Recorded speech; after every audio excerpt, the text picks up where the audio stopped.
This program features live coverage of an African safari and may include animal kills and carcasses. Viewer discretion is advised. Good afternoon and welcome to Djuma Private Game Reserve in the Sabi Sands, where we haven't had to work very hard but have tracked down a wonderful mixed herd of animals: wildebeest, impala, kudu and zebra. And it is a wonderful afternoon. We're very excited to be out and about, and we're going to see if we can follow up on possibly the lions from this morning.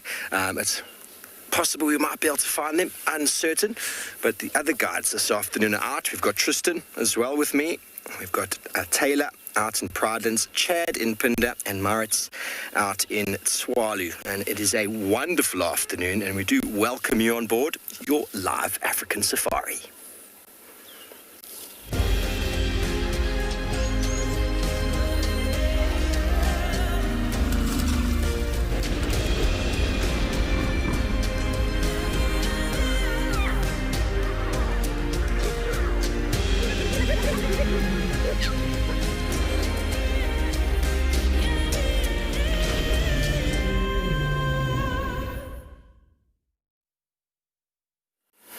Hello everybody again, welcome to the open clearings of quarantine here on the Djuma Private Game Reserve, where we've got a smorgasbord of animals.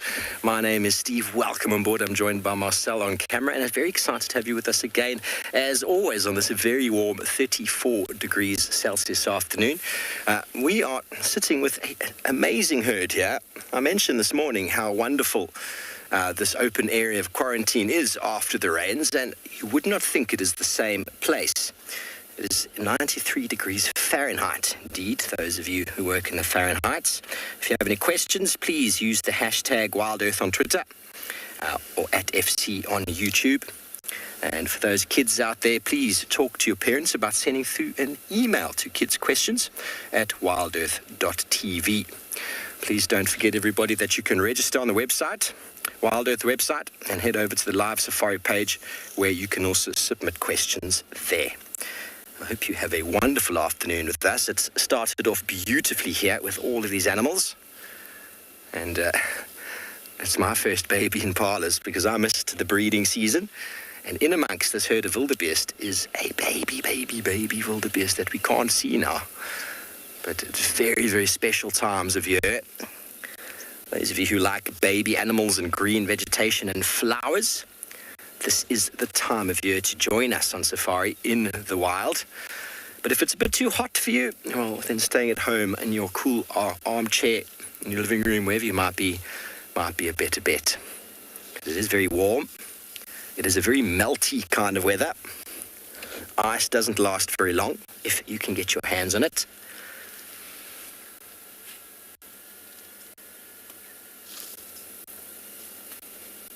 Nice little mixed herds here. Animals obviously keeping vigilance in their many numbers. It's easier to relax when there's many eyes and ears. And this open air of quarantine that gets utilized extensively by these animals throughout the year booms back after the rain, and enormous amounts of wild flowers and forbs are occurring here on these open areas. Oh, here he comes, directly in front, Marcello, at 12 o'clock. We can just see some ears flapping. Can you see him? Just behind the bottom of this elephant, to the right. Oh, there he goes, an elephant. Hello, big fella. He wants to come join the party as well. Now, many a time in the past, in open areas like this that have frequent use of animals, you'll often find big accumulations, mixed species herds, rhino, elephant, wildebeest, zebra and impala, as we can see now, because these areas are hugely sort of dominant in wildflowers and small forbs, giving the grazers, the grasses that come through, and the mixed feeders and browsers all of the really nice sort of herbaceous vegetation, which are often quite high in nitrogen and different types of plant proteins. There's actually two elephants there, one on the left, one on the right. Wonder if they've already been down to the watering hole. The flapping of the ears indicates very warm. come and join us. I wonder if we can recognize any of them. Had some wonderful time with some elephants before going on leave. Oh, there's a whole herd coming up now. Okay, that's splendid. Tristan on his way through said there was one big bull on the way, but now it actually looks like an entire herd is on the way. Oh, Peter, it is always splendid to spend time with herds like this. I mean, we just popped out. We're 30 seconds from camp, and we thought, well, this is a great place to start. Don't have to go very far. We could basically see this from the veranda. And that's why many lodges, many of the guests, something that I've always encouraged in the past with guests when you do go on safaris is sometimes just stay in for an afternoon or for a morning. Don't always have to go out and about on safari. You do see lots out there, but it's amazing what comes towards your camp in the mornings. Oh, this little baby zebra. To come and have a drink and to feed. And I've had guests that have had mind-blowing encounters, just sitting, watching, drinking a coffee from the safety of the deck, and all the animals that come and visit. A very special, special place. From the comfort of your pool, I suppose, if you've got a pool on your large deck, which some people do. How nice is a pool sound right now, Marcello?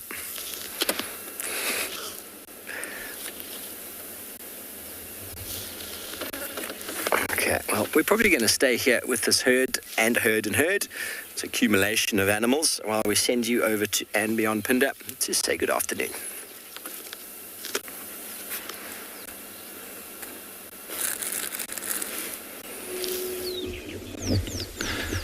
Welcome everybody to and beyond Phinda Private Game Reserve. Look what we've come across. A mother and calf, white rhino.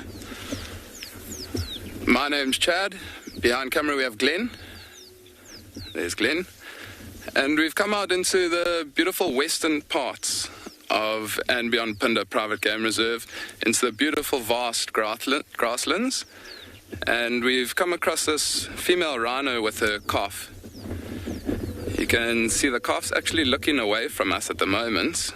As we pulled up, the calf was turned straight towards us, looking at us. It is very, very windy this afternoon. There's quite a lot of cloud cover around. It was an extremely hot day in the morning, but it seems like the weather's turning a little bit. But we've come out into this beautiful open area to look for some of the bigger grazer animals, such as these white rhinos, maybe some buffaloes. There's a few elephants that often hang around in this area. And if you have a look at these rhinos, the youngster especially, you can see that the youngster's got his head up, looking around. I mean, you can see those ears moving side to side, constantly looking around. With this wind, these rhinos are going to feel a little bit vulnerable. They often use their sense of hearing as well as smell to detect any potential threats in the area. And you can imagine with this wind, it's very hard to be able to detect any predators, especially by smell and hearing. You can see that youngster just moving around a little bit. You can see Mom on the left there is a little bit more relaxed. It seems like she might have been in a wallow a little bit earlier on. You can see there's two shades of color. A little bit darker on the bottom and then lighter on the top. And in these little drainage lines in these valleys, there's often a little bit of a mud wallow, some water around, and in the heat of the day, she might have been laying in there just to cool off a little bit. Also, with these rhinos moving through these beautiful grasslands, you can imagine there's also lots and lots of ticks around. So when she soaks herself in mud, she can often then that mud can dry, and it can potentially then take off those ticks. What she'll do is maybe go up to a big stump and rub herself up against that stump to try and remove the ticks. But I mean, you can see now Mom's relaxed a little bit. She's got her head down, feeding. You can see she's moving slowly. The youngster is a little bit nervous still. But we're going to spend a little bit of time here with these two white rhinos, see what they get up to. I'm going to send you over to Tswalu.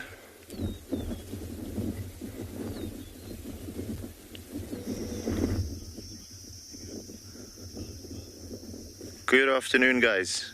It is a beautiful warm afternoon here at Tswalu Kalahari. Luckily there's a little bit of a breeze going, so it's not too warm unless you're sitting in the sun like we are. But yeah, we came back to these cheetahs this afternoon to see if they are going to do something. At the moment, not much. By the way, guys, my name is Moritz. Behind the camera we've got Craig. And so yeah, came back to the cheetahs. They are a little bit relaxed still. On our way here, we did see some springbok on the clearing. There's some blue wildebeest as well. One blue wildebeest male knows about them though, so he's alarm calling the whole time. I think he smelt them first because the wind is unfortunately blowing in that direction where the springbok and so on are as well. However, as they are lying towards the direction of their bellies, so towards us, is another clearing on the other side of the waterhole, which the way the wind is blowing is going to be perfect for them to hunt in later on this afternoon. So we're hopeful that they might do something. As we've mentioned this morning, and as you can see right now as well, they are quite hungry. So I'm pretty sure they're going to look to hunt. But we'll have to see. You know, in the bush, things don't always happen as you wanted to, or as they wanted to sometimes. So yeah, guys, we're going to spend some time with them, see if they do something. I don't think it's going to happen right now, but luckily, you know, that's always the positive about being here. While it's still warm, you get to them while they're still inactive, and then you can wake up with them and start the hunt with them and so on. But in the meantime, while we wait here, we're going to send you over to Steve with his elephants and see what happens there. Welcome back, everybody. Well, we are now surrounded by elephants. Not complaining. It's a very special place to be.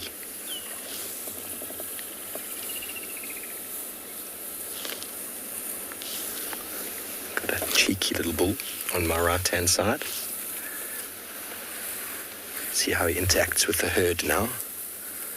There's some quite small little youngsters in there.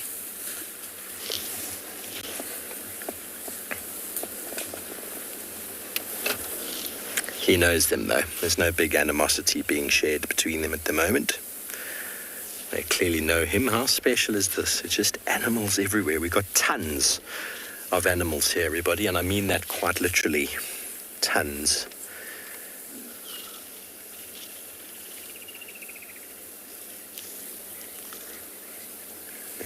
Maybe hear the little whistles of the European bee-eaters around, flying in the sky. Here's a cheeky little youngster that's completely saturated from swimming. Did you have a swim, little fellow? Yes, I did. Look how dark I am. So now, if you ever have any doubt with regards to the behavior of a herd of elephants, the indication here, they're coming back here, the indication that these youngsters are on their own is a very good indication that they're very relaxed towards us. Whatever's going on with them right now is possibly to do with that bull being a little bit too sort of feisty, or maybe he's a bit interested. Sorry about the back of the vehicle. These animals have decided to go behind us. Let me reposition my cello.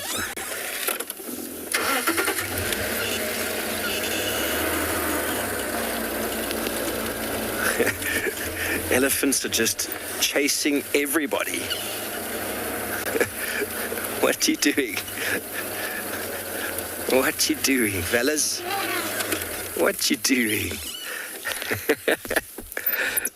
Chasing the wildebeest. Look at him. He's going again. Here we go. Something's going on with them. I don't know what. They're all over the place. It's almost as if they might have picked up the residual smell of something. But they've already been to a watering hole. Maybe they feel like going to Gallagher now, but it's almost as if they're going from marula tree to marula tree looking for the ripeness. That one there has definitely got a lot of marulas on the floor, and that's exactly what they've been doing. They've been trying to find exactly which ones are providing them with the delicious fruit. Like a candy store, and that bull's getting a bit possessive about it.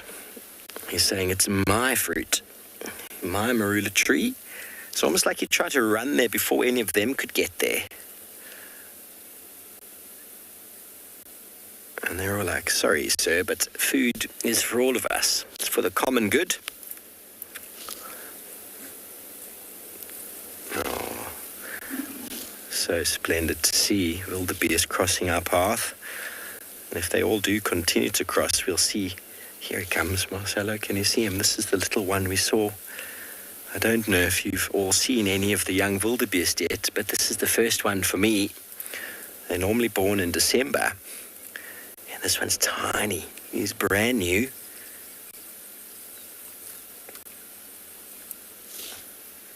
Normally there should be a few already with the herd.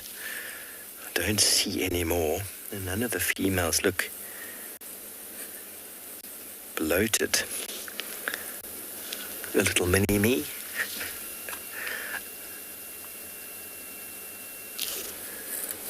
It's all happening now.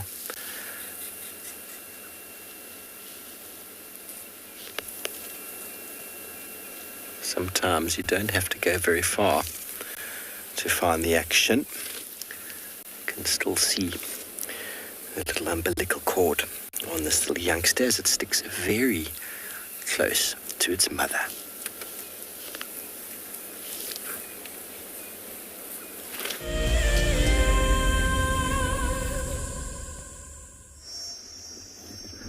Alrighty guys, so yeah, still with the cheetahs. They're not doing much. The wind is picking up actually, which is great.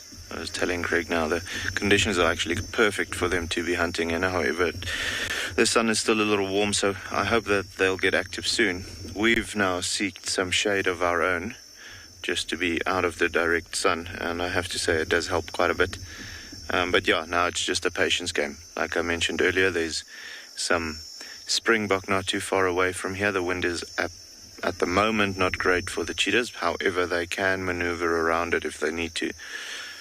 But with cheetahs, typically you do find them utilizing the wind quite a lot when they are hunting. So they'll most likely, when they get up, start walking more towards us, towards the waterhole, and then see what's on the clearing behind the waterhole instead of going the direction that the wind is blowing and giving their position away or their presence away immediately. So we'll have to see what the situation is. You can still see them popping up their heads every now and again, keeping an eye out for something that moves into the close proximity to them or into the vicinity. So hopefully we'll get lucky this afternoon and be able to witness a hunt. These boys are quite successful hunters, so the fact that they haven't eaten anything in the last 2 days, which we know of, is making the chances all the more better for us to see at least a chase. So that'll be great. Hopefully they'll be successful. It's not often that you get to see cheetahs hunting, so that's always a special sighting to have. So we'll have to have a look. But yeah, guys, I think we're going to stick for them for a little bit longer and see what they get up to.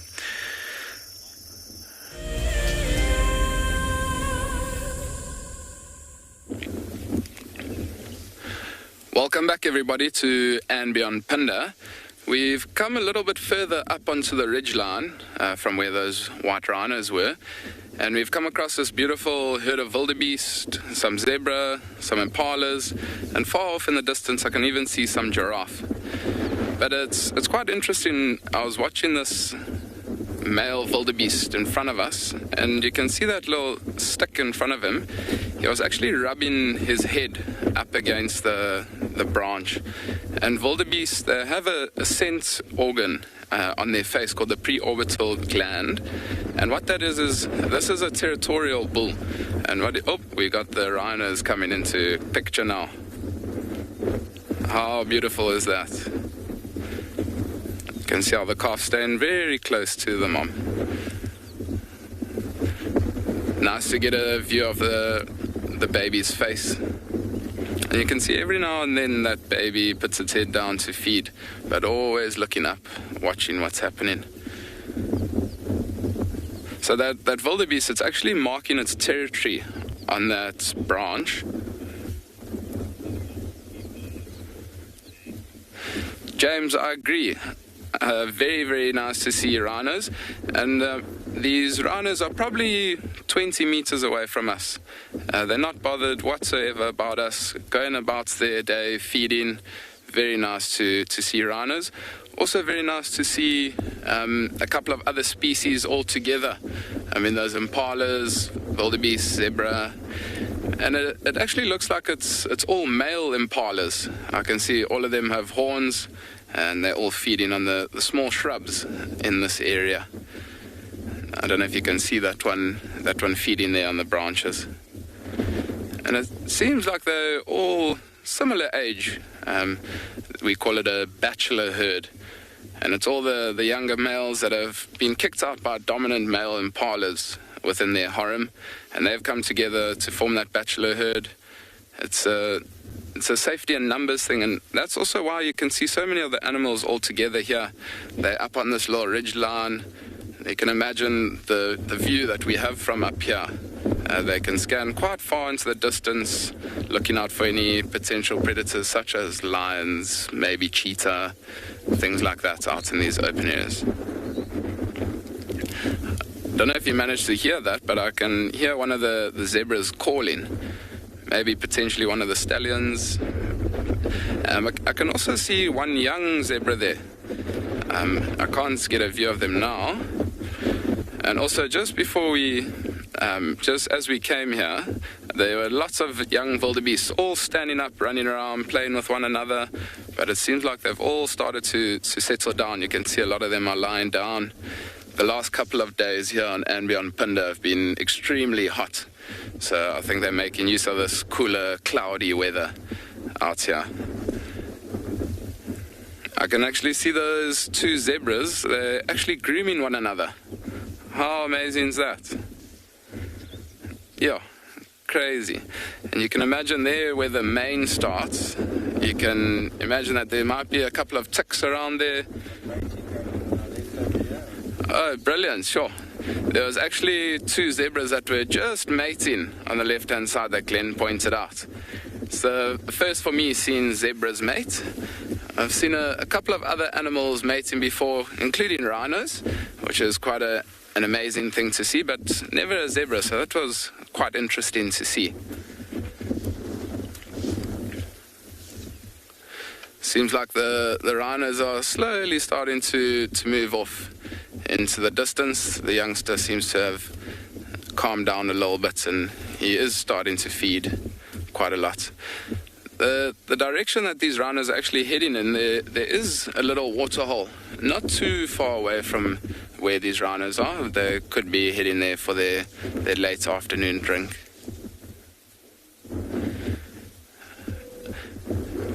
I'm just hoping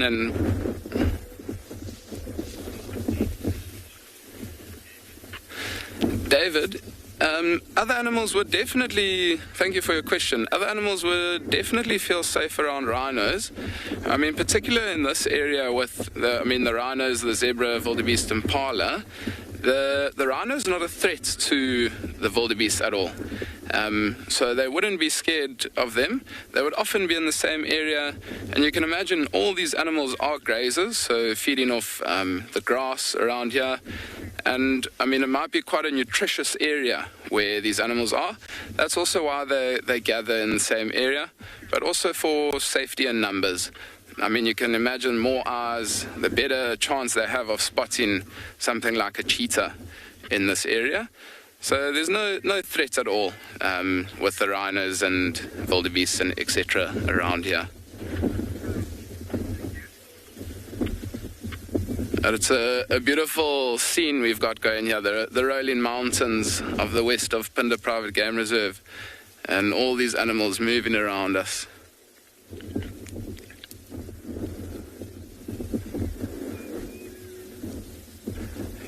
You can imagine that this rhino now seems to be coming a little bit closer towards us. might be very nutritious right around this area. She seems to almost be going in circles feeding.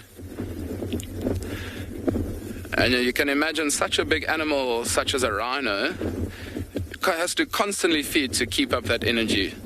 Constantly moving, feeding. They must use a huge amount of energy throughout the day.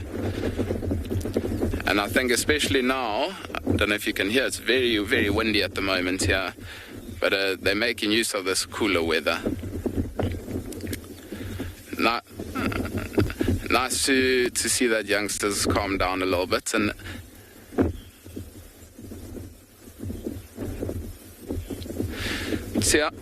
Kiana, thanks for the question. So that rhino calf on the right-hand side there, it's quite easy to identify the age of calves in particular. So if you look at that calf, you can see the front horn is quite prominent.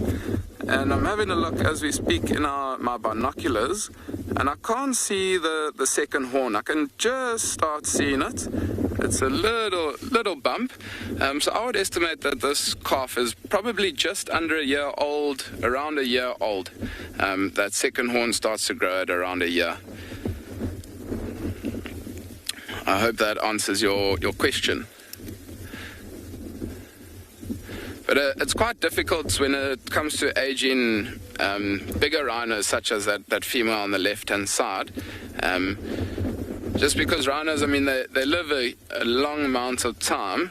Rhinos, in particular, white rhinos, they can live to around 40 years old or so.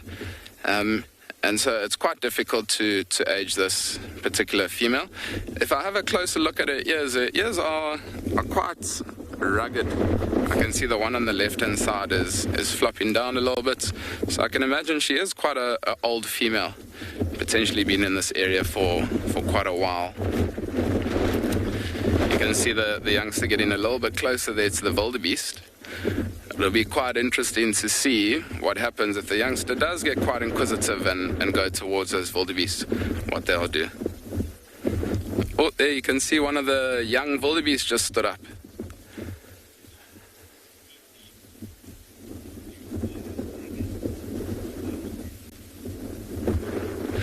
Indy, thanks for the question.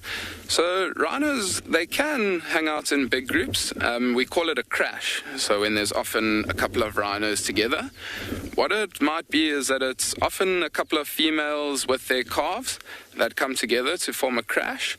And then often you get the territorial males, the bull rhinos, that are often solitary, and they might once every while come into the crash and spend a little bit of time feeding with them and then move off. Personal story, but the largest crash of rhinos I've ever seen on Punda was up in the northeastern parts of the reserve. Up in an open grassland, and it was 16 white rhinos altogether. There was lots of females with their calves, and the tracker I was working with has been on Punda for about 30 years, and he lifted up his binoculars and looked, and in and amongst this group of white rhinos was one black rhino in and amongst this group. So that was quite amazing to see. Look at this little standoff we've got going here with the rhino and the wildebeest.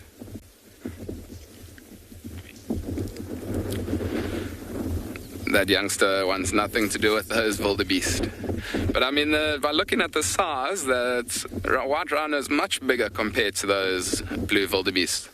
I think they'll give it a good run for its money. It's amazing now, when we came, we saw lots of youngsters standing, and it seems like they've all tucked themselves up, right next to their mothers, maybe trying to protect themselves from the wind out here.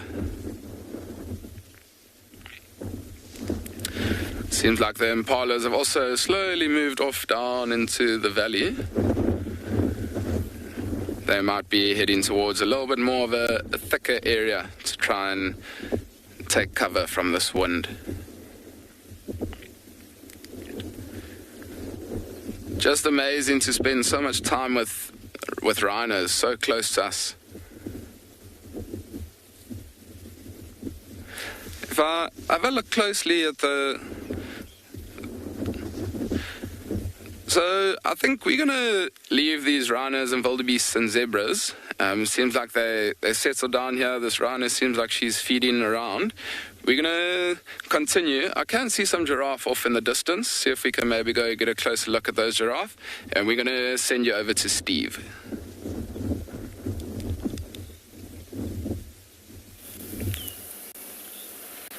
Well, thanks very much, Chad. Wonderful to spend time with rhinos. We are with another odd-toed hindgut fermenter, the Birchill's or Plains zebra, who are enjoying the grazing out here on the open plains. Our elephants that were feeding on the marula tree cleaned up quite nicely and then all moved off.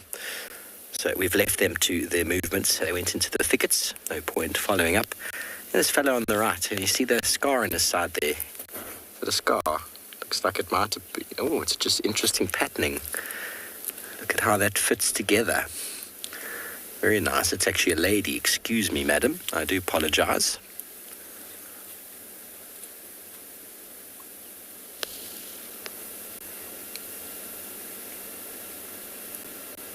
With their fly swatters very actively defending their rear ends.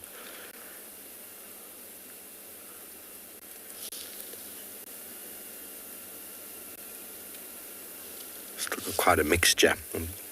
Animals are around. Still the impala haven't moved. The wildebeest have just crossed the road, but the zebra are pretty much in the same place. And notice where they are feeding. They're feeding on the vegetation that's growing pretty much around the termite mound. So we talk often about the nutrient cycling that takes place with regards to termites. And even though there's lots of vegetation out and about, the zebras are focusing on feeding on the grass that is right there by the termite mound. It's much higher in nutrients, probably tastes better, might even be able to smell it. We don't really have the faculty to delve into that depth, but when you pick up a beautifully organically grown apple versus one that's probably not as organically grown, I'm very sure there's a very big difference in the smell and the flavour.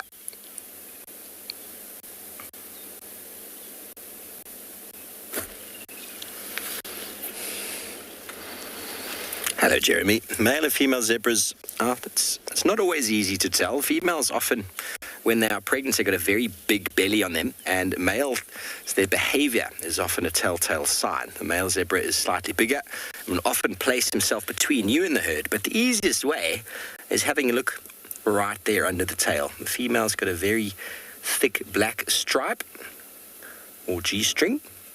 Both of them are female. That is indeed the feminine parts there, versus the male who's just got a very thin G-string stripe. So see if we can spot a male in amongst the herd. Lots of females. There's possibly that one who's standing side onto us might be a male. The males are they generally put themselves between you. You can tell by a behavioral point of view. You don't always get the opportunity to see the bum. Although zebras are classic at showing us the African salute, which is the rear end. But a male zebra will often stand between any threats and his harem of females. So that youngster in the middle of frame is a young boy.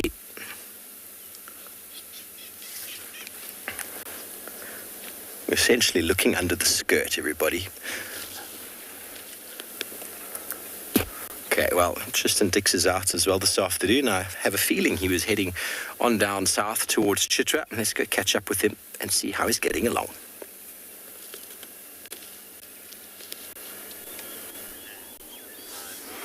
Well, we have finally decided to come to the party this afternoon, and as you can see, we have a wildebeest bull by himself, looking rather normless as they normally do. They are generally not the most entertaining of characters, although sometimes the babies can be quite fun. My name is Tristan. On camera I've got Impo, and it's a very warm welcome, and I say warm because it's hot and humid today with the cloud cover that we've got. It's fairly kind of uncomfortable is probably a good word for this. And hopefully those kind of uncomfort levels are going to mean that we're going to see some of our cats trying to go towards water or up into trees. I'm busy trying to follow up on Sibui and the cubs, as well as there was guinea fowls that were alarm calling down towards Chitwa, which could be for Tundi's cubs. So we're kind of trying to find either one of them at this stage. So far, no luck, but that's not to say that we won't. We're going to go check the last position of Sibui's cubs now, see if we can find them in this long grass. There's an impala that's coming bolting past for some unknown reason. Maybe it's decided that it's time to leave the wildebeest and go and join the rest of the herd, which has prompted the wildebeest to now follow it towards where the rest of them are. It's clever wildebeest. It's kind of hanging around where all the others are, making sure that it uses the impalas as almost a little bit of a safety blanket. But it is, like I say, incredibly warm. So I'm hoping what's happened is that the two cubs have decided to move and have gone towards where the sand is, because the sand will be a lot cooler than the surrounding vegetation, particularly because when the sun was out, it was quite brutal, and where they were lying this morning, they would have gotten some sun. So hopefully we'll get them there. I don't think those two would have moved too much. I suspect that they just lying up. Sibui might have, because there was another female leopard calling this morning, late this morning, in this area, and so maybe she heard that and has gone to go and respond to that, which I would guess would be Tundi. All right, so we're going to leave our wildebeest, who's, well, just doing wildebeesty things, and we're going to send you across to a far more entertaining creature in the form of Taylor McCurdy, so she can say good afternoon.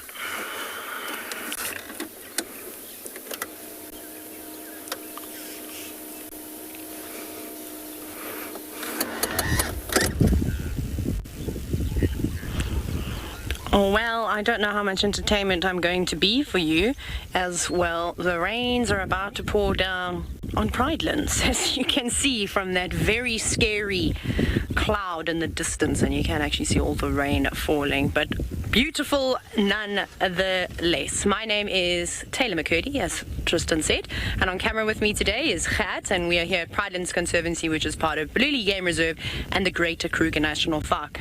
And now, I don't know how long we're actually going to be out here for. Firstly, because I don't want to get struck by lightning. Neither does Gert. Gert, how do you feel about lightning?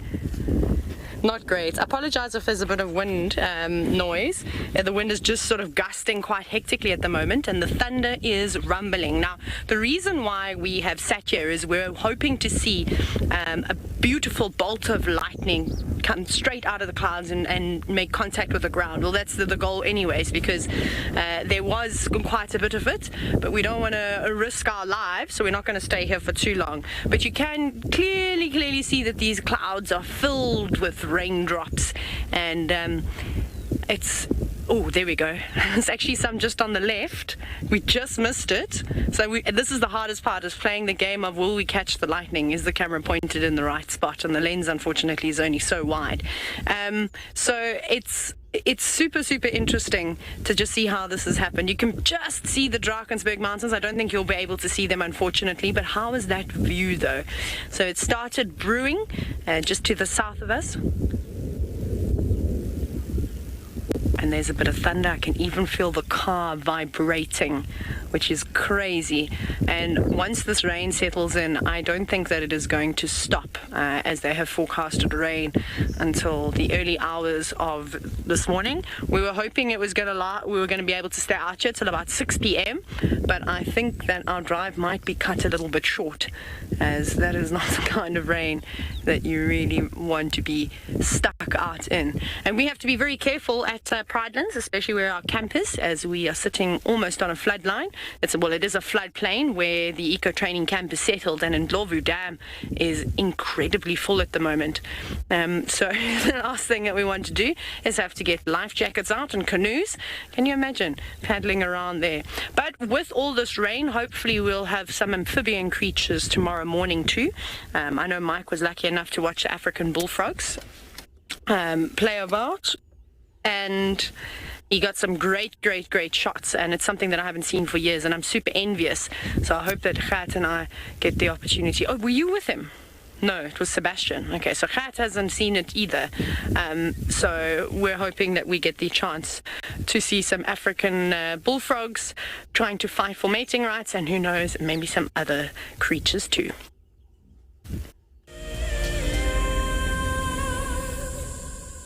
The new year has arrived, and with it comes all kinds of other new beginnings. From hyena cubs to meerkat pups, the bush is full of new life. If you want to find out more, then sign up to be an explorer and join our New Beginnings Fireside Chat. Tristan and Steve will be looking at what's new here in the wilderness as we enter 2021. Join them on the 17th of January, straight after the Sunset Safari. My name is Lauren, and I'm currently working in Djuma Private Game Reserve here in South Africa. I love answering your questions during the live safaris. It's my favorite part. It feels like you're on the vehicle with me, and I'm able to teach you exactly what you want to know. If you want to ask a question on Wild Earth, then you need to register on our website. Once registered, you must go to the live safari page and ask your question below the live feed. For the month of January 2021, we are offering a chance to win a unique Wild Earth expedition to the magnificent Tswalu Kalahari. From the ancient Kortai's Koranenberg Mountains to the southern Kalahari's red sand dunes, Tswalu offers what travelers crave most: space and time.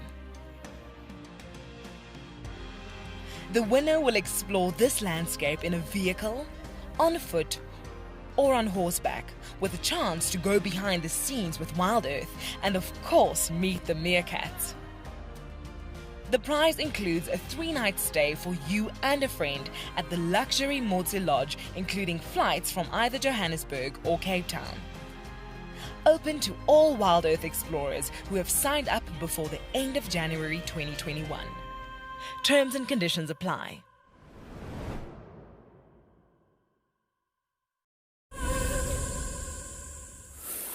Welcome back, everybody. It seems like the elephant spirit is strong with us this afternoon. The ticket to finding them is just to track down the marula trees, and we will find the elephants. They are loving the fruits, and this big mama here is enjoying the bark. There's lots and lots of medicinal properties with the marula, and histamine being a very, very big one. Bark's very, very bitter. As we know, a spoonful of sugar helps the medicine go down. Most medicine is very bitter. Elephants don't seem to mind. They know the benefits.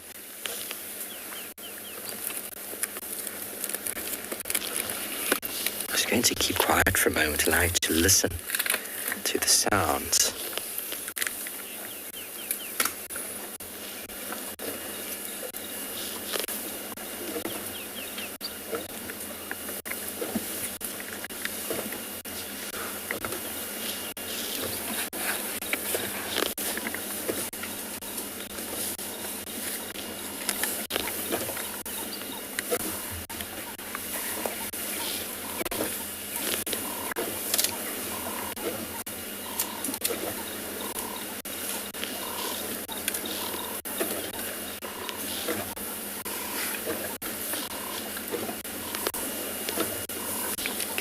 Sounds of eating and ears flapping.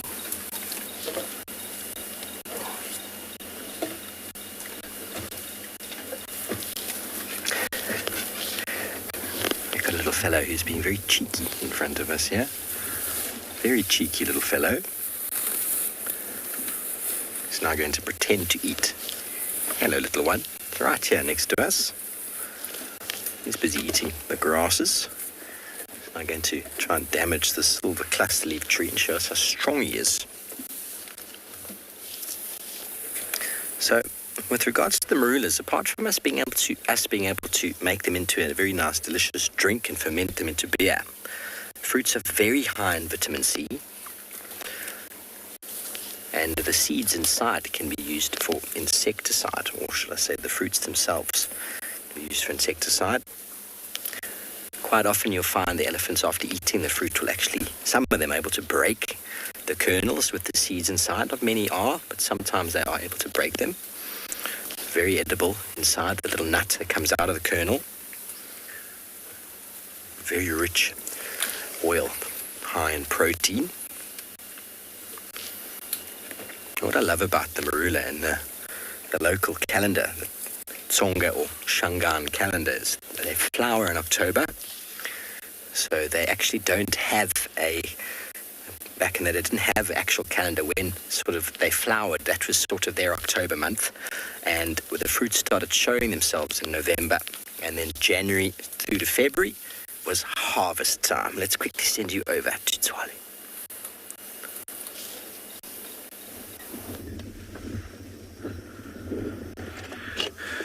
Alrighty guys, so we've left the cheetahs momentarily, but look at how cool this is. You know, that one giraffe decided he's going to take this Saturday afternoon quite easy. So he's laying down while they chewing on that salty rock. With the Kalahari being so, you know, the soil itself being rather nutrient poor, you'll quite often find the animals having to practice what we call geophagia, you know, when they eat a little bit of sand or chew on a rock like they're doing right now, just to get in all the mineral salts that they lack, especially now during growth season, you know, when the plants are growing extremely fast. The minerals inside the plants is not always sufficient enough for the animals, especially as large as a giraffe, to be able to continue. They sometimes lack them a little bit, so you'll find them eating some sand or chewing on a rock or anything like that just to get in that extra minerals that they need to keep going. Also, you'll find giraffe quite often walking around with a bone in their mouth, and that's just to get in some extra calcium. They suck it like a lollipop, they'll chew on it as well, and that we call osteophagia, when they lack a little bit of calcium. Yeah, but just very cool to see all of these giraffes here all together. There's a waterhole just to the right of us, that one that I said the cheetahs will most likely hunt towards. So they actually came down to have a drink of water, but they're also now gathering around that salt rock.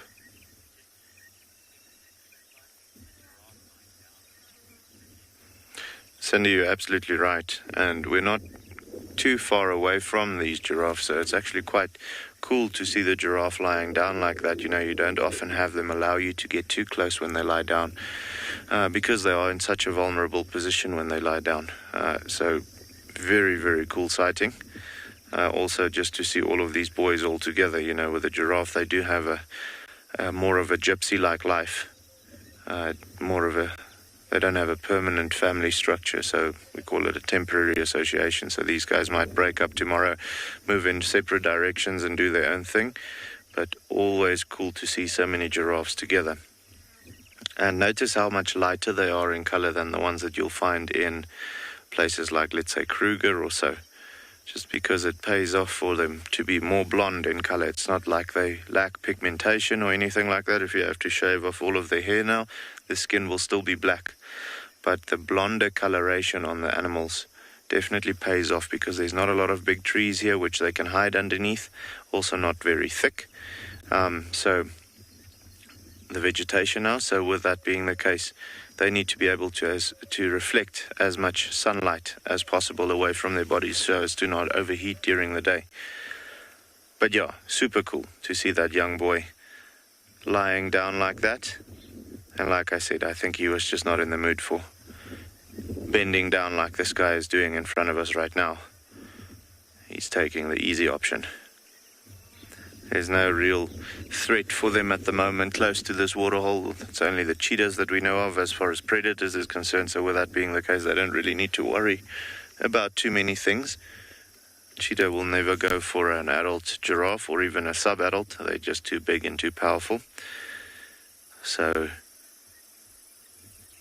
they can absolutely just relax and enjoy the rocks at the moment. And then I'm pretty sure when they've had their fill of the saltiness or the ones that's still drinking water has had enough, they'll start moving into the distance and start feeding again for this afternoon.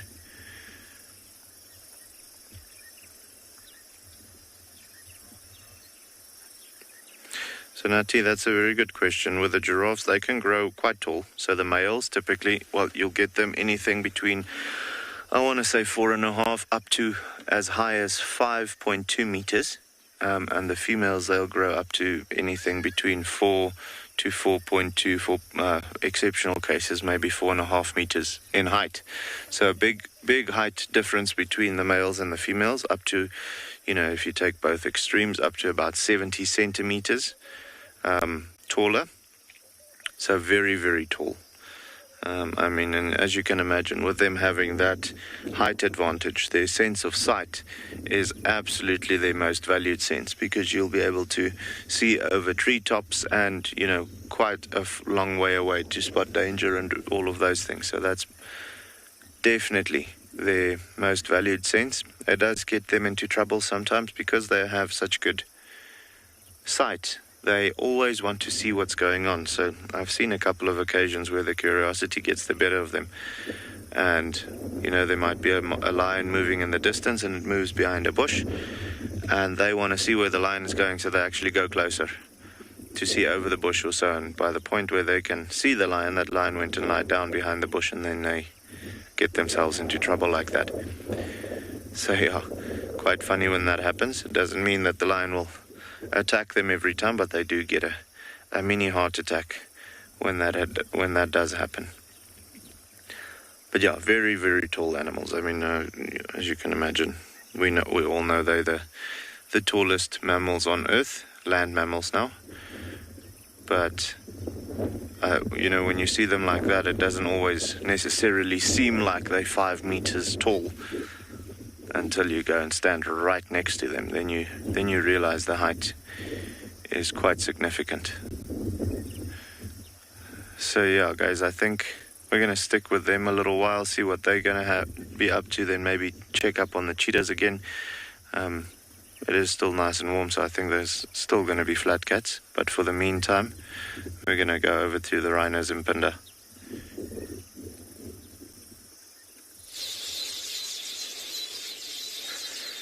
Welcome back, everybody. So we've just come down to a prominent waterhole out in these western parts of Pinda, and we've come across this beautiful bull rhino.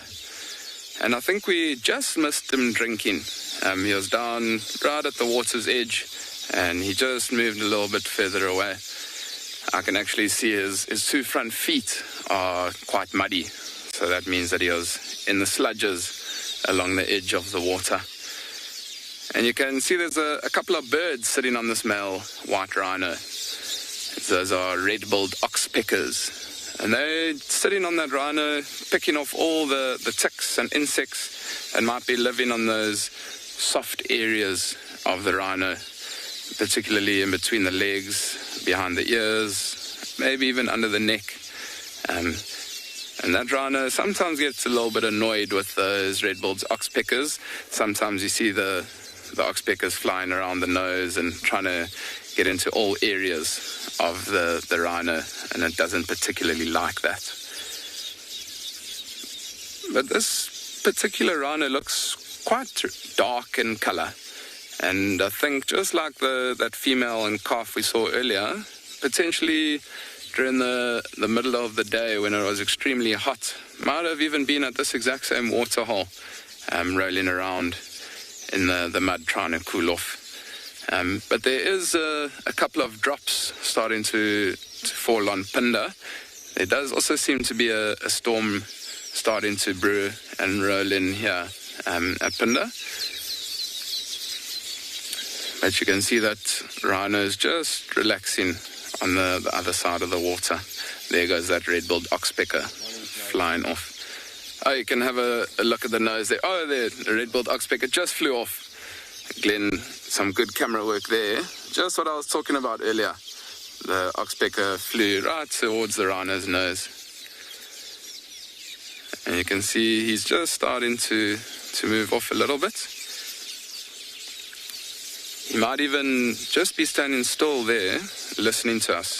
If you have a look, you can see his ears moving quite a lot.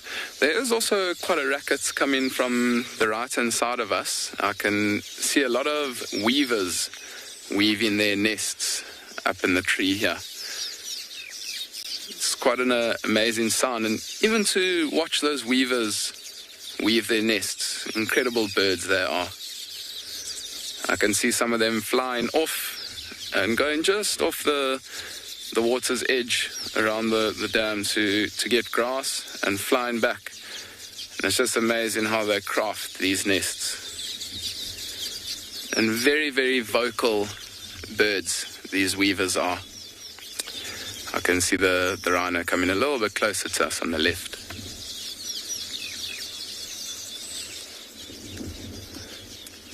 He's very relaxed with us, just moving past us, continuing on his day. So this might be a territorial male in this area. He could be maybe after his drink on his territorial patrol, maybe going to smell. I can actually just see he's smelling at a rhino midden. So it's an area where other rhinos would drop their dung, females, males, and the male will be able to pick up the scent of females that potentially are in estrus, ready to mate. And if this is the case, this male would follow the scent of that cow rhino and potentially then go and see if she is ready to mate. I mean, we did see the zebras mating. It might be the mating season. You never know.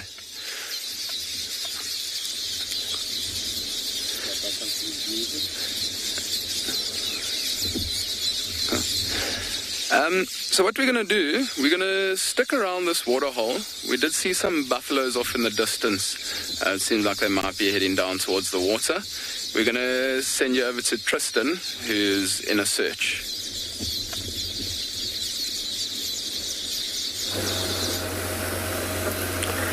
Well, we're still trying to find Tswalu and the cubs. We're down in the drainage line and they're not where we left them. But it is stifling inside here in terms of the humidity and the heat. It's really very, very warm. So I'm just trying to check to see if I can see any sign of them on this sort of sandy area where it's a little bit cooler. I thought maybe, just maybe, they might kind of have made their way. But if you look in front of us, there is some water there. It's not very good quality water, so I don't think they're drinking that. But I was hoping that there was going to be somewhere maybe on the edge of these little water points, because that wet sand is often much cooler than the surrounding area. But down in this drainage line at the moment, there's no air whatsoever. There's no kind of movement of air, and it's very high humidity. So it would be uncomfortable for them like it is for us. And that generally means that they like to move and do certain things. But I can't go any further than this, even though the car can go. There's a lodge right in front of us here, so it's as far as we're allowed to go. So that's not ideal. Don't know where else to check for these two now, because I've checked pretty much everywhere that is possible with the car. There's also very possible that I'm driving right past them. I briefly had a little incident with the car. There's a kind of an arm that fell into the viscous fan, which is never ideal. All right, so apparently Steve has got something, so we're going to send you across to him.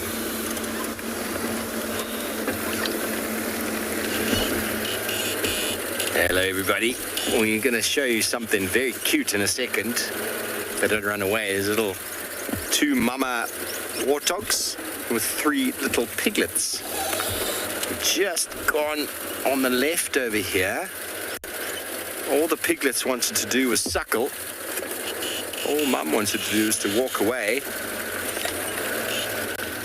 They've just been wallowing just through here. We're on a road called Ingwe Alley where there's lots of little mud wallows. There we go. Don't run. It's okay. Sorry, little piglets. Now, we're talking this morning about how long the grass is and how difficult it must be for us to find animals. Can you imagine being a warthog? where everything's above head height now. Everything wants to eat you, and you can't really get through it all because it's all above your head. Hello, Mama. 2 females and 3 piglets. It's a lovely road. We're going to go and drive along now, called Ingwe Alley, with lots of little wallows. I don't think the piglets or the pigs themselves are going to wallow again, but you never know. We've also got a couple elephants on the right-hand side. We might get a better view of them in a moment. Definitely lots of elephants around this morning.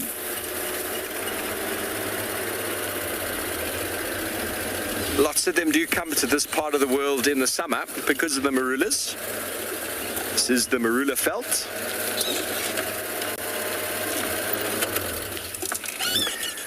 Kaylee wants to know if I ever get nervous around the animals. I think Kaylee actually tried to ask that question just before when we were with the elephants. Kaylee, I've spent years with elephants and years with many of these big animals, and there's always a feeling inside the tummy, but you've got to listen to your tummy. You've got to listen to what's going on inside, and definitely understanding the behavior of the animal is key.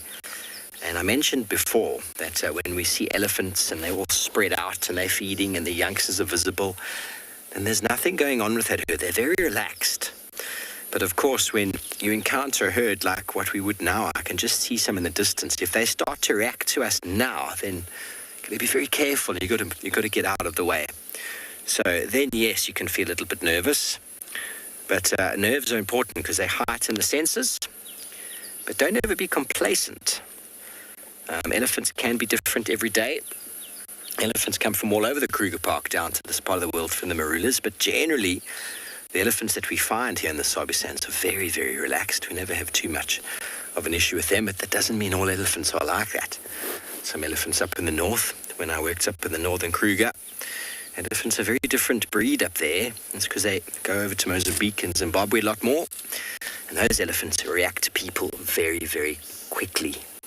I spent a lot of time on foot with them up in the north, and the objective in that case is to not let them know at all that you're around. That's key. When you're in a vehicle, though, elephants know very quickly whether you're around or not. They can hear you, and they will react quite quickly. And you'll know quite quickly if an elephant is not happy. You don't have to look at the subtle signs. Elephants feeding like this are very, very relaxed. Let's quickly send you over to Tristan on Chitra.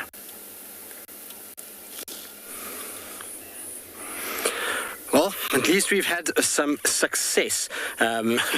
Victory in the form of a spotted coat is certainly a welcome surprise this afternoon. I suppose not really a surprise. We were looking, but we found her. We haven't found the cubs, but a little bit of perseverance. At least we've managed to find Sibui, who's up and moving, which I'm surprised about given the heat factor. I would have thought that she was going to be taking it fairly easy in this heat. You can see she's not nearly as full as what Shasha was this morning, and so maybe she's just trying to find some semblance of food. I'm just trying to see where she's going to go. Don't go in the drainage line, please. Looks like she's going to go up the road. All right, cool. Let's just turn. I don't think Rusty's doing as well as it wants or should be doing. Something doesn't feel all that great with the steering, but it's fine. We'll still be able to drive the car. We should be able to kind of keep going with it. But if you hear an odd noise every now and then, it's just Rusty being, well, Rusty. But I wonder where she's off to. Hopefully she's going to call at some point, and that will bring the other two with her, but I doubt it. I suspect that this is now a hunting sort of patrol that she's going to go on now. You can hear the squirrels are starting to alarm call. They're shouting at her, and so hopefully she'll be good to us and just kind of stay on the road itself. I've lost visual of her. Oh, there she is in the drainage line. Let's go around because I'm hoping she's going to pop out onto this road here. Unfortunately, that drainage line is way too dense and too steep and too undulating for us to actually get into. So it's not even going to be worth the effort to try get in there, because all we're going to do is end up getting ourselves stuck or to break the car, and we don't really want either of those issues. So we'll rather just come from the bank. Also, the direction she's heading should pop her out onto our side. She's been moving kind of this way this afternoon. Kendra, so it's always an interesting one. Sometimes she gets a little bit aggressive with them, where she'll snarl and hiss and just kind of make a lot of noise and try and just give them a very clear indicator that she's not happy with them and that they must leave her alone. Sometimes it's just in body language, so her tail starting to twitch and the way that she starts to move. There she is on the left here. That will often kind of show the cubs, okay, it's time to leave me alone, I'm busy with things. And ultimately the cubs know that if they actually leave mom alone properly, they're going to benefit from it, because they're ultimately going to get food. So they typically, once they see mom kind of getting a bit agitated, a bit snarly, then they leave, and they kind of leave her alone to go and do her own thing. But she's really not walking the ideal route. I suppose not ideal for us, but ideal for her, because it's going to be seriously tricky to follow her through this. I'm hoping she is going to pop out. We're going to try to keep up with her as much as we can. In the meantime, though, let's send you back across to Steve.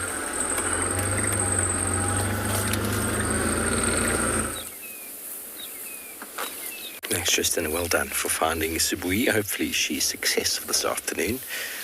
We just had this big elephant bull join a herd of elephants that we found, and the size of him is enormous. He's a very, very big boy. But to get back to the question before about should we be nervous? Now, look at these elephants. They got babies. You can see the babies. Look at the little baby between that one's legs on the left. He's a little one. That's a brand new little baby.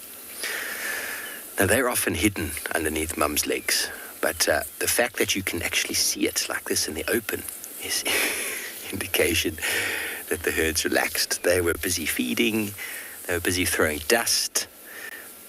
And obviously, breeding herds are a little bit more sort of cautious than big bulls. No one's really going to bother that big elephant bull, so they're far more sort of passive. But breeding herds are always looking out for their youngsters. So telltale signs: a herd motionless, not doing anything, just listening. A herd shaking their heads from side to side with trunks in the air. And if you can see their eyes, if their eyes are flared open wide, or stiff tails, you see those tails, they are very sort of hanging and soft. A stiff tail, a head held high, trunks in the air. Very good indication that something's not 100% okay. And actually, as we were approaching, look at that little baby. As we were approaching this herd, some of the youngsters and the adults itself had her trunk in the air, and they're having a look. And that was because those warthog that we saw ran in amongst towards the elephant. And so elephants are quite wary or cautious of small sort of animals moving through the grass. It could be lion, could be leopard. And once they figure out that it is in fact a warthog, well, they'll just shake their head at it and will leave. Okay, let's just go back here quickly. This big bull, sorry Marcello, this big bull here is trying to break a little young marula. Surely he should be able to break that quite easily. Tell me when you got him.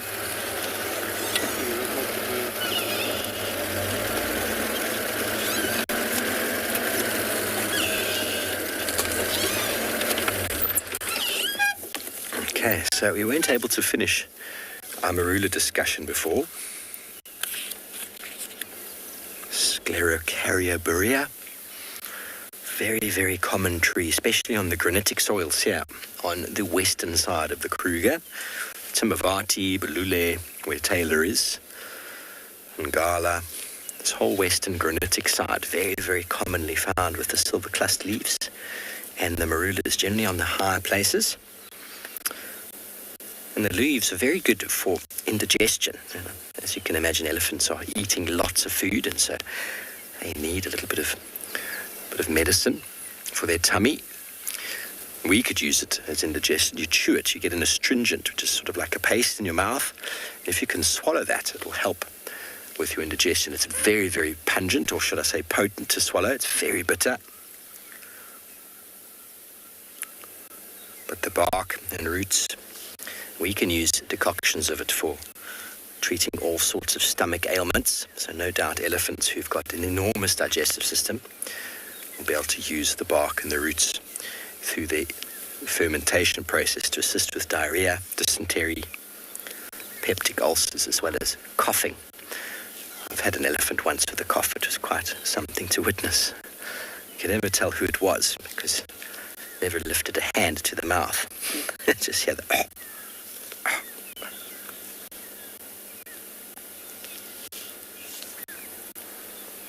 Kathleen, 11 years old. Well, you say you love how they're shaped like Africa. Well, it's exactly what they're shaped like, the African elephant. Nice big ears for these warm climates, for cooling themselves down. The Indian elephant is a much more tropical climate. Their ears are far smaller, a little bit more round, but serve the same purpose. Now he's enjoying himself some silver cluster leaf, which is even more bitter than that of the marula. And you find quite a few animals this time of year feeding on the silver cluster leaf: giraffe, kudu, elephant.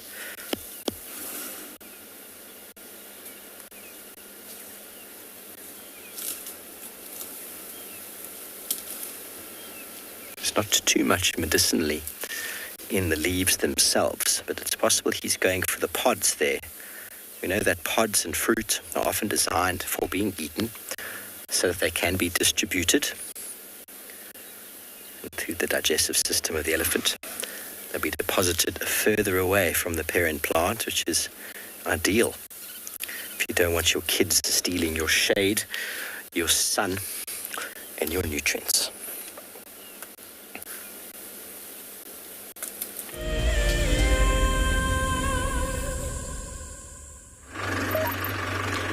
Alrighty guys, so we've left those giraffe. We had a look at the male cheetahs as well. They're still looking very flat. So we're just doing a little bit of a bumble around, see if we can find something else, possibly bump into. There's a spotted hyena, not the one that we went for this morning, a different female that has that operates in this area as well. So maybe if we pick up on some fresh tracks, we might be able to pick up on her as well, which would be great. I haven't seen her in a while, but there's still there's lots of giraffe in the area. We're going to drive past some now. I'll show you. You can just see their heads sticking out over the treetops at the moment. But yeah, just scanning the road here. She comes into that waterhole where the giraffe was busy feeding on the salt rocks almost every night. So if we can pick up on some tracks, possibly locate her and see how she's doing. And then when it starts cooling down properly, we'll start heading towards the cheetahs again and see if they don't want to get a little active. There was luckily some oryx and some springbok also in the clearing where the wind is coming from, so that's always positive. There you can see the giraffe now, especially with them that will be looking to hunt, well, from what I think, in that direction. So the signs are there. The animals are there. They just have to be hungry enough or smart enough to go in that direction to be able to go for to find those springbok and the oryx and so on, because there was a couple of young oryx as well, so they'll definitely be able to go for them also. So yeah, we're just trying to pick up on the hyena tracks at the moment, see what happens there, and if we find something, we're going to let you know, okay?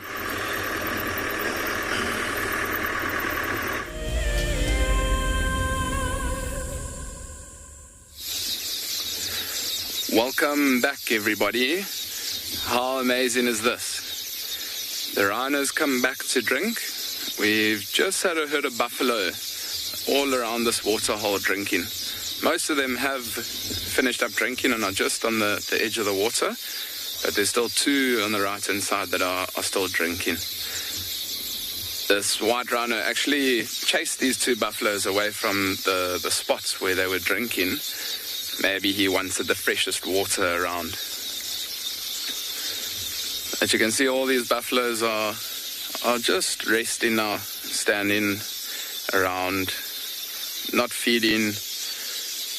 There's one buffalo, Glenn, if you shine off to the left-hand side, he's quite covered in mud. I know we've been talking about how animals in the heat of the day will often try and cover themselves in mud to protect themselves. And that buffalo has just done that.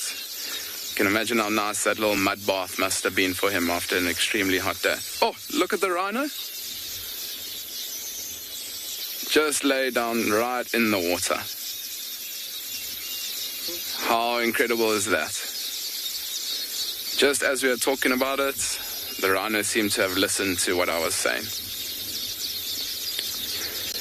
And you can imagine how that cools this rhino down. And just lying in the cold mud, the water on its body, cooling itself down. It's almost like this rhino is trying to protect the water from the buffalo. It doesn't want anybody else around the water. Some of those buffaloes are even looking at us, wondering what we're doing.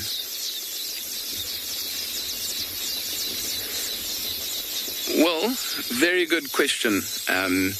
How big is a white rhino? So white rhinos, the male and females differ in weight.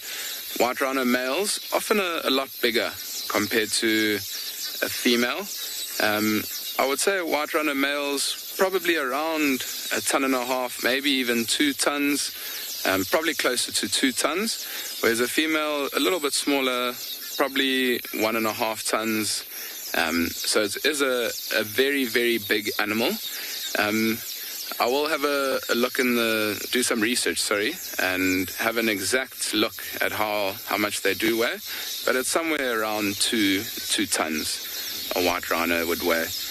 And then buffaloes, probably a little bit smaller. Buffaloes, probably the big bulls, the big male buffaloes, probably weighing about a ton, maybe just under 800 kilos or so. But just both of these animals are just huge animals. Look, there's 2 actually fighting there.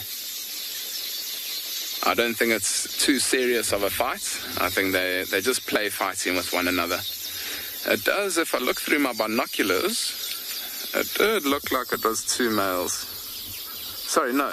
The one on the right is a female, and the one on the left is a young male. And how I know that is if we can find maybe a big bull within this herd, we have a look at the crown, or we call it a boss, which is that part of the horn on top of the head, that the males have a very, very big boss, and the females, they don't have too much of a boss covering the head. And the reason for this is males, often to fight for dominance within a herd, would clash horns and fight. And you can imagine that they need that protective layer on top of their head.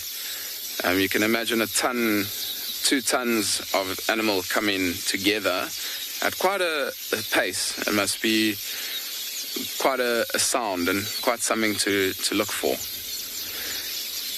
But it seems like now these buffaloes are slowly moving off, and that rhino is just happy as anything. That's a beautiful spot for him. I think a lot of us...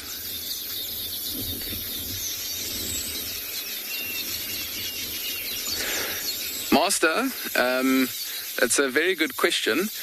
Personally, I've never seen a rhino get stuck in the mud.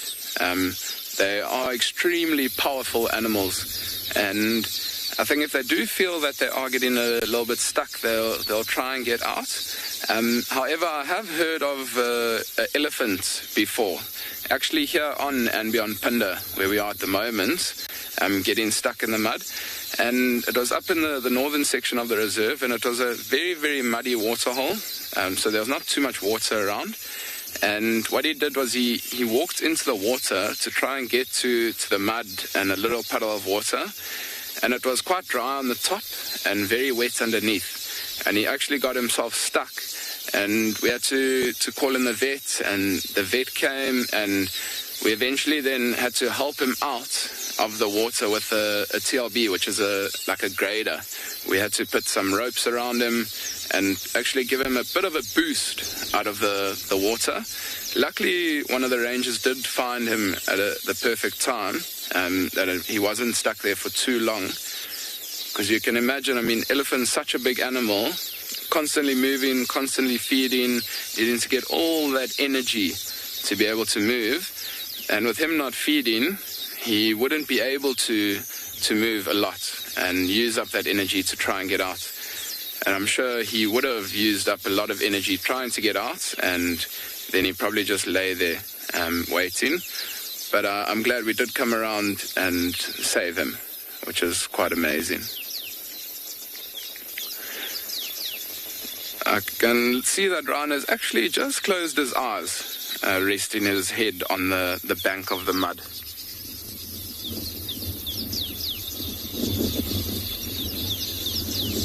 It almost looks, if you...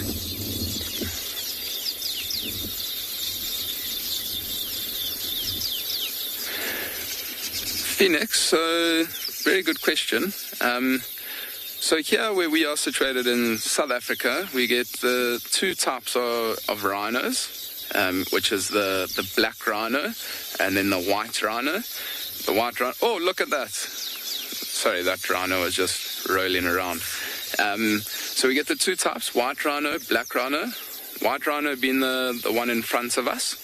And the difference between them is white rhinos are grazers, so they feed off grass. They'll be out in open plains areas feeding off grass, whereas the black rhino, it's a browser. So what it does is it feeds off all the leaves and the trees and bark around. And there are also a couple of other differences, mostly the head and the shape of the lips. So white rhino has a very, very elongated mouth, almost like a lawnmower, to be able to pick up a lot of the grass as it's grazing. Whereas a black rhino has almost they call it the hook lip rhino, and it's got a little hook on the end of its lip, and that's to grab the branches and then to break the branches off to feed. And also black rhinos are a little bit smaller than white rhinos. Black rhinos weighing anywhere around 800 kilograms, maybe a little bit less. And then, like we said a little bit earlier, the white rhinos are around 2 tons. So yeah, those are the main differences. Also, if you see it in the distance, what you can look out for is black rhinos will often have their heads up, looking around, looking for potential bushes to feed off. Whereas white rhinos often have their heads down straight towards the ground because they're feeding on the grass as they're moving around the open grasslands.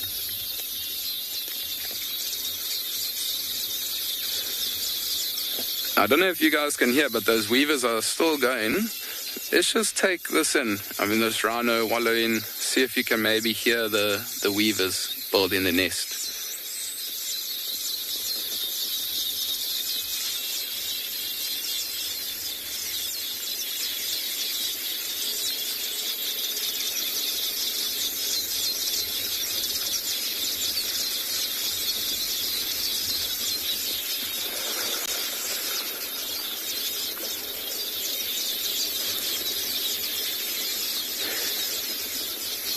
That rhino almost seems like it wants to roll himself over fully. Oh!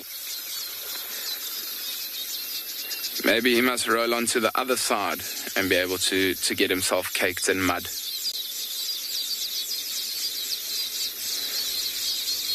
He's actually drinking water at the moment.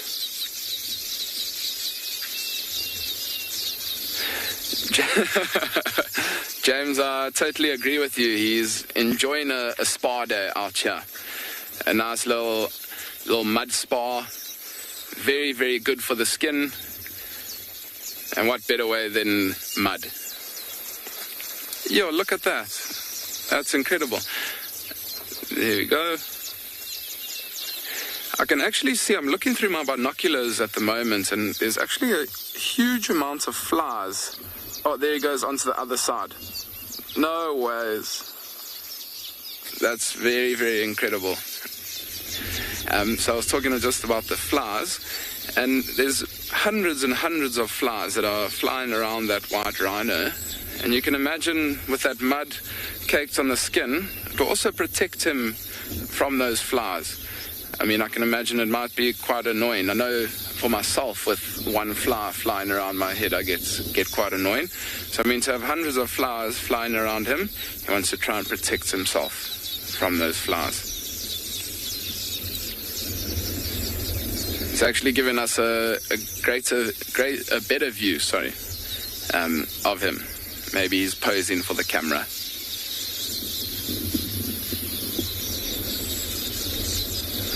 I think he's going to give it one more. No.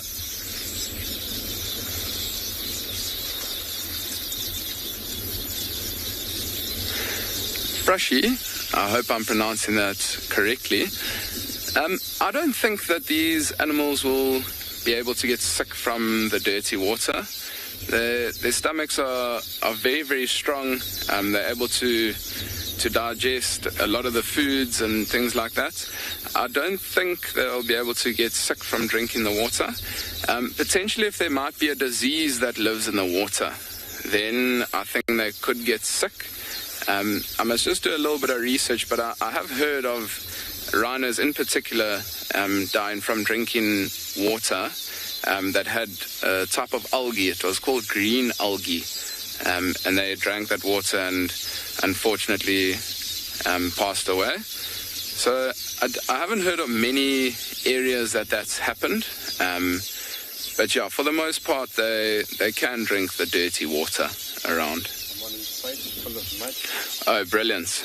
Glenn's got some close-ups of the rhino with the mud on his face.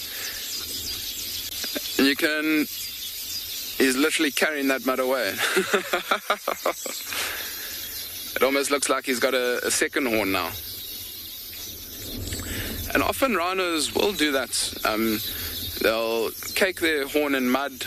It's to make their horn look much bigger, much more impressive for their females. These rhinos here on Ambionpinda have been dehorned. So what we do is it's a poaching prevention, so to try and prevent the poaching from happening. And we actually cut the rhino horns off the rhinos. We haven't seen, which is a great thing, we haven't seen any negative impacts on the rhino dehorning itself, which is great to see. And we haven't had much poaching in the last 4 years since we've started dehorning our rhinos. But this rhino seems like maybe look at him, giving himself a nice little scratch there on that rock. That must be quite amazing for him.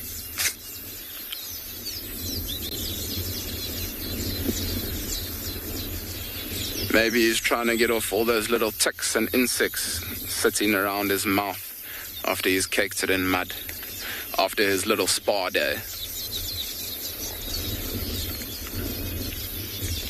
Seems like also the buffaloes have started to move off a little bit further left from where that rhino is, and I think they're going to continue feeding into the evening. As it starts to get dark, they may start to settle down in a nice open area to rest for the evening.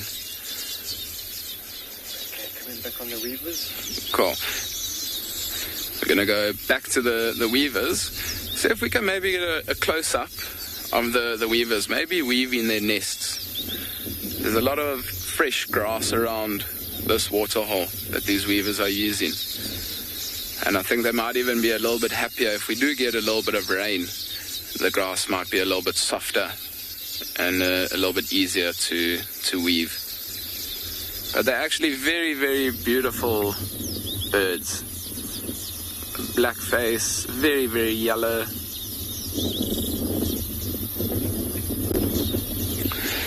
So I think we're going to move on from this waterhole. Seems like the animals that we had here have also moved off. We're going to see what else we can find, and we're going to send you over to Steve.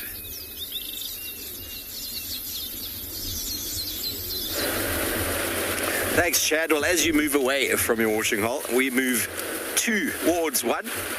This is called Treehouse watering hole, a warthog running away on the other side, hoping to just see what might be here. Always worth checking watering holes, and Chad's looking forward to some rain. Well, Taylor and Gert have taken some cover from the rain in Pridelands. The rain is pelting down. It's only about, as the crow flies, probably about 70 kilometers. And it's not on its way here that I can see. But here we have Treehouse Dam, so we're going to be safe from the rain for now. But that's the beautiful thing about these low-felt storms, is you can see them coming. It's called orographic rain, which means it falls all over the place. It's not like this blanket rain that covers the entire area, although that does happen from time to time. These lightning storms move through the area, and they only fall in very specific patterns. My grandfather was a farmer in northern Rhodesia, Zambia today, and he actually got bankrupt from the farming because the rain would fall on his neighbor's farm. Right next door it would fall, and it would ignore his farm altogether. And that can only happen so many times without it affecting whatever it is you're trying to grow. It's very localized storms.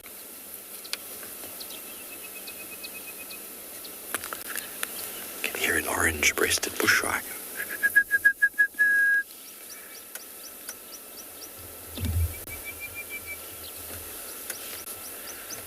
It's a nice place to check watering holes as we go along. I'm just going to be quiet for a moment while I scan with my binoculars. See if you can hear these wonderful little flittering birds.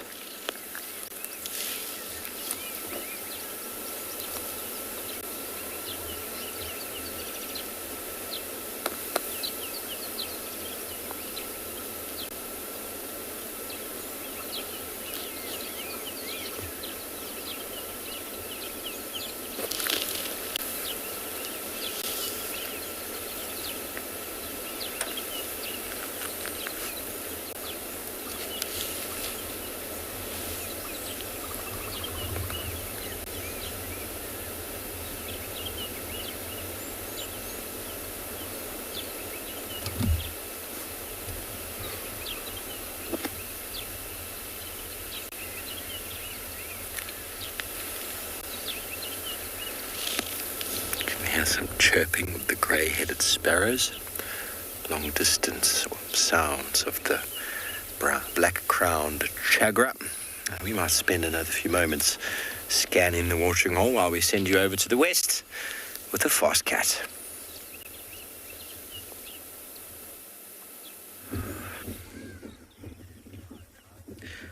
Okay guys, so we're back with the cheetahs, and they definitely seem to be paying a lot more attention to what's going on around them at the moment.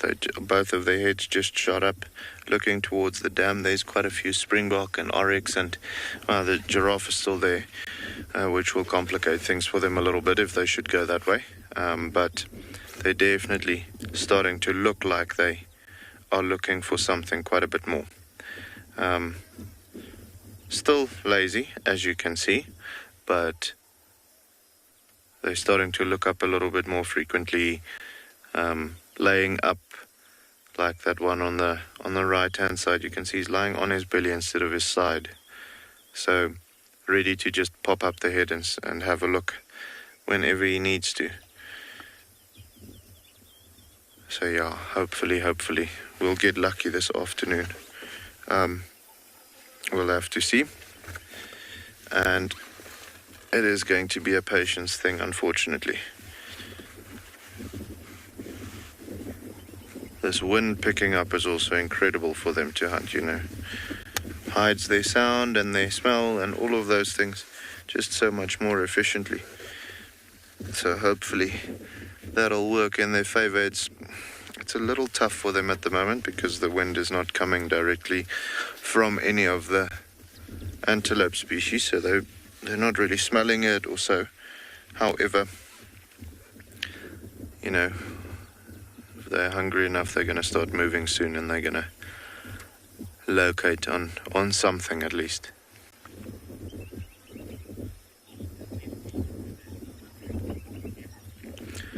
Emerald, so at this point where they are now, not yet.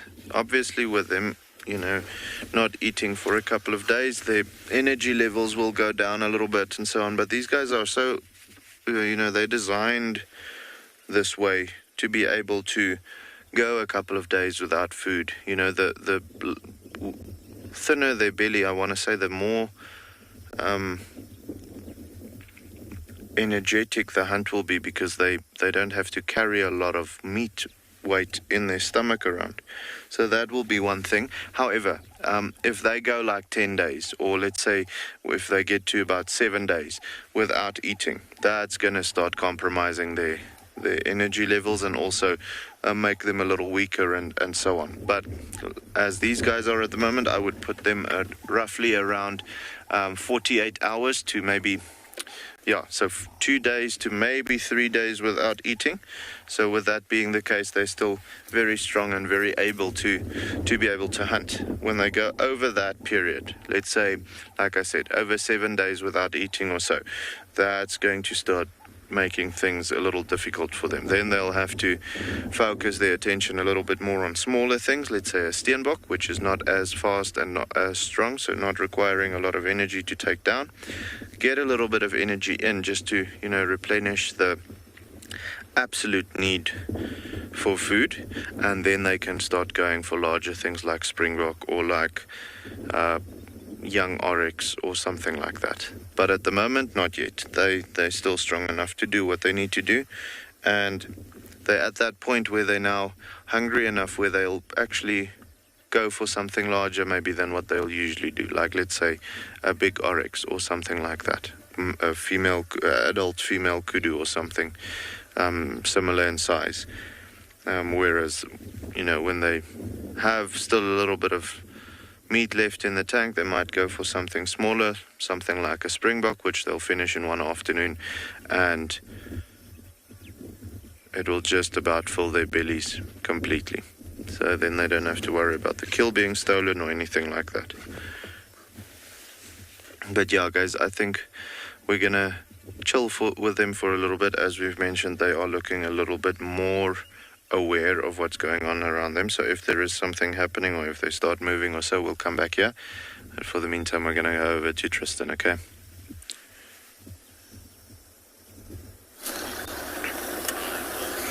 Well, someone that's aware of her surroundings is Subui, because she has somehow managed to trick us, fool us, and make us drive circles around this area.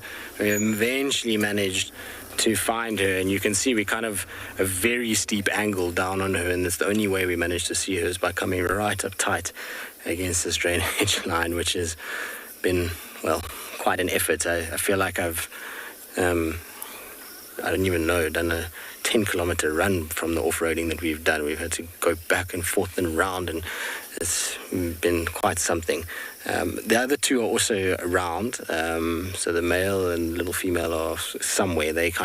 We keep getting visuals of brief sightings of one or the other moving through these thickets.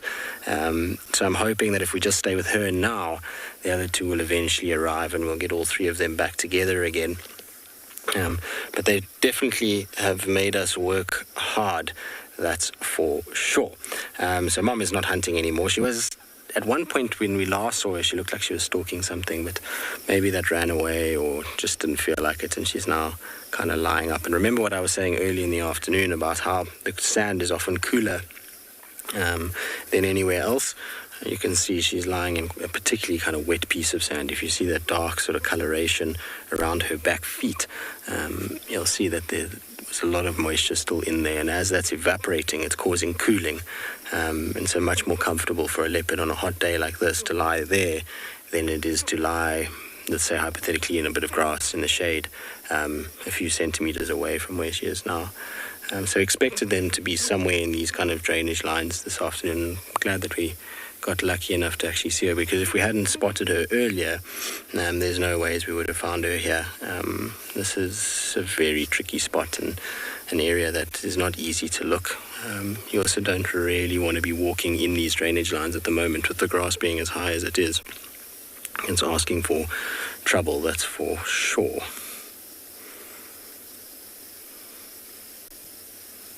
Fast asleep though, isn't she? I wonder where the little boy was, because he was definitely behind her and not far, and then I think the little female was further back. Sometimes it's easier to refer to them as little male and female. It's a mouthful saying all of their names in one sentence. And it feels like a kind of naming game to say Sibui, Shasha, and Langa. So sometimes easier just to call them male and female.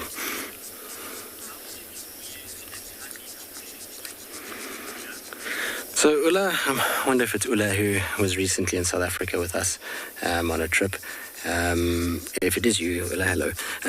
But Ula, in weight, in terms of Thandi and Sibui in comparison, I think it's pretty tricky to know 100% sure. You'll find that these cats, obviously, the weight is quite fluctuating when it comes to what they've eaten and various other things. But I suspect that you'll find Sibui will be heavier than what Thandi will be, just because of the fact that she is slightly larger. But it won't be much. If it's 10 kilograms, it's a lot. I wouldn't even think it's that much. I'd probably say they're within sort of 10 to 15 pounds of one another in terms of weight.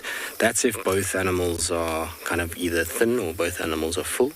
If you had either animal kind of one full and one thin, then you might sort of compensate for that. But it's not a huge difference in weight, that's for sure. Just listening, it sounded like some guinea fowls started alarm calling just to the south of us, but they haven't gone long. Generally, when guinea fowl alarm call, they make quite a lot of noise for a long time if they've seen a leopard. But they seem like they've gone quiet already, so I don't think it's for her. Maybe a Wahlberg's eagle that came over.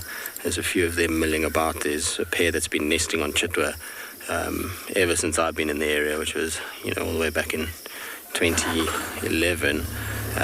They've been kind of nesting just down the drainage line where these guys are, so they often fly over and cause a bit of panic for a lot of the birds, which makes it a lot more difficult for us in terms of being able to kind of find cats. Often they throw you off a little bit.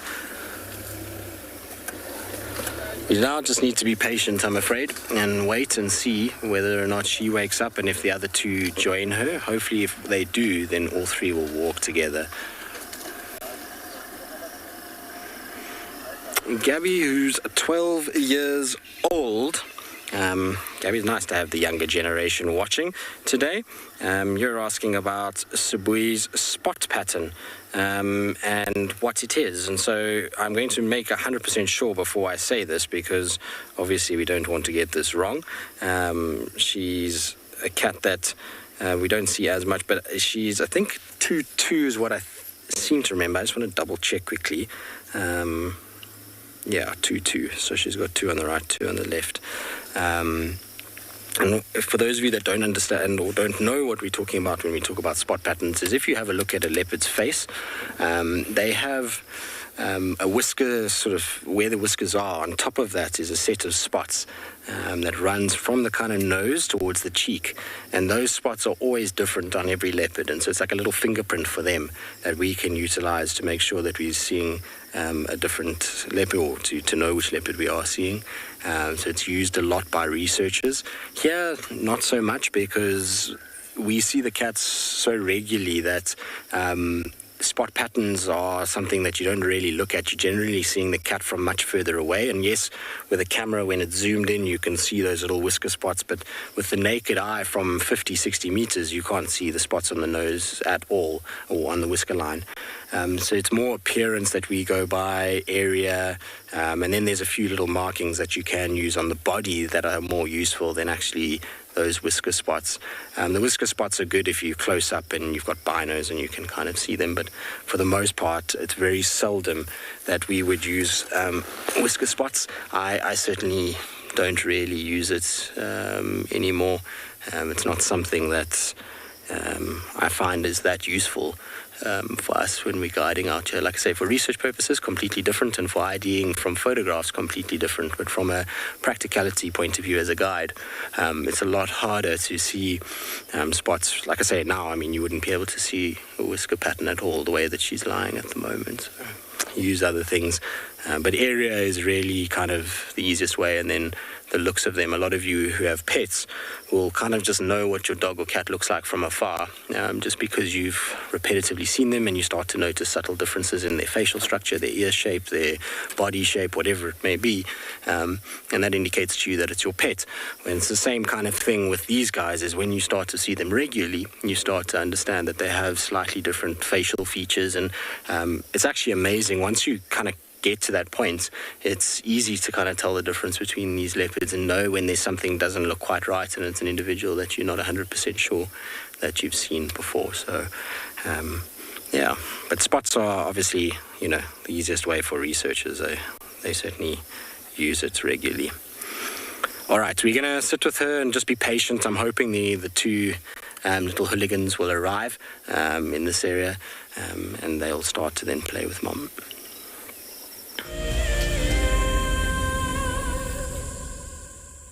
Do you dream of traveling to a far-flung wilderness location where life continues as normal? A place where you can escape to nature and breathe. If you become a Wild Earth explorer, then this could soon become a reality. Subscribe today and stand a chance to win regular travel prizes. Wild Earth Explorers, it's in your nature. Welcome to my car. This is Wendy, and she's my favorite. She would love to have your name engraved on her so you can be with her every single time she goes on a safari here in Djuma.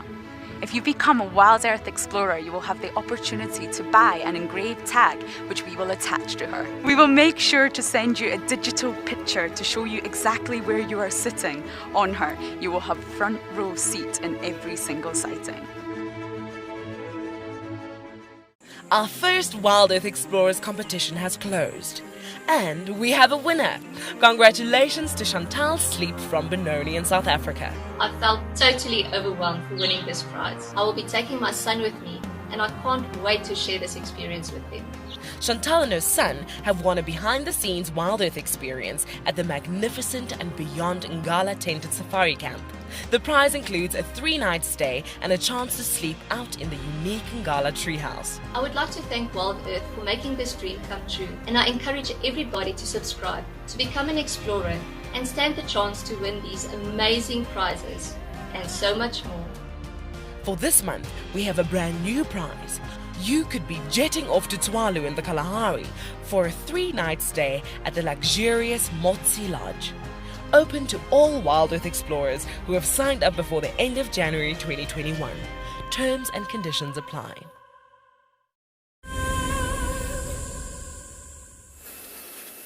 Welcome back to Djuma, everybody, where we have moved on from our watering hole and found my favorite fragrant plant, the dwarf sage, sitting here on the dashboard. I don't know how I got on the dashboard. I'm only joking, I grabbed some. There's plenty of it around. Very water-loving plant, and why I grabbed it now is because the flowers are out. They're very beautiful, sort of pinkish purple flowers, or mauve or violet, whatever you'd like to say. But the leaves are very characteristic and easy to identify. You don't always see the flowers, but throughout the year the plant is available. But now the flowers are available, which makes it easy to identify. But if you have a look on the leaves over here, you'll see on the side, see the entire plant seems to be made up of leaf, even the stem. But very broad leaves with 2 growing from inside, constantly growing. And I love this plant. I'm going to show you why. I'm going to just grab a little piece of it. This is a plant that's very water loving and is found all over the place. But what you can do with the dwarf sage is you can crush it up, very aromatic. Oh, those South Africans out there that know what Vic smells like. It opens your sinuses.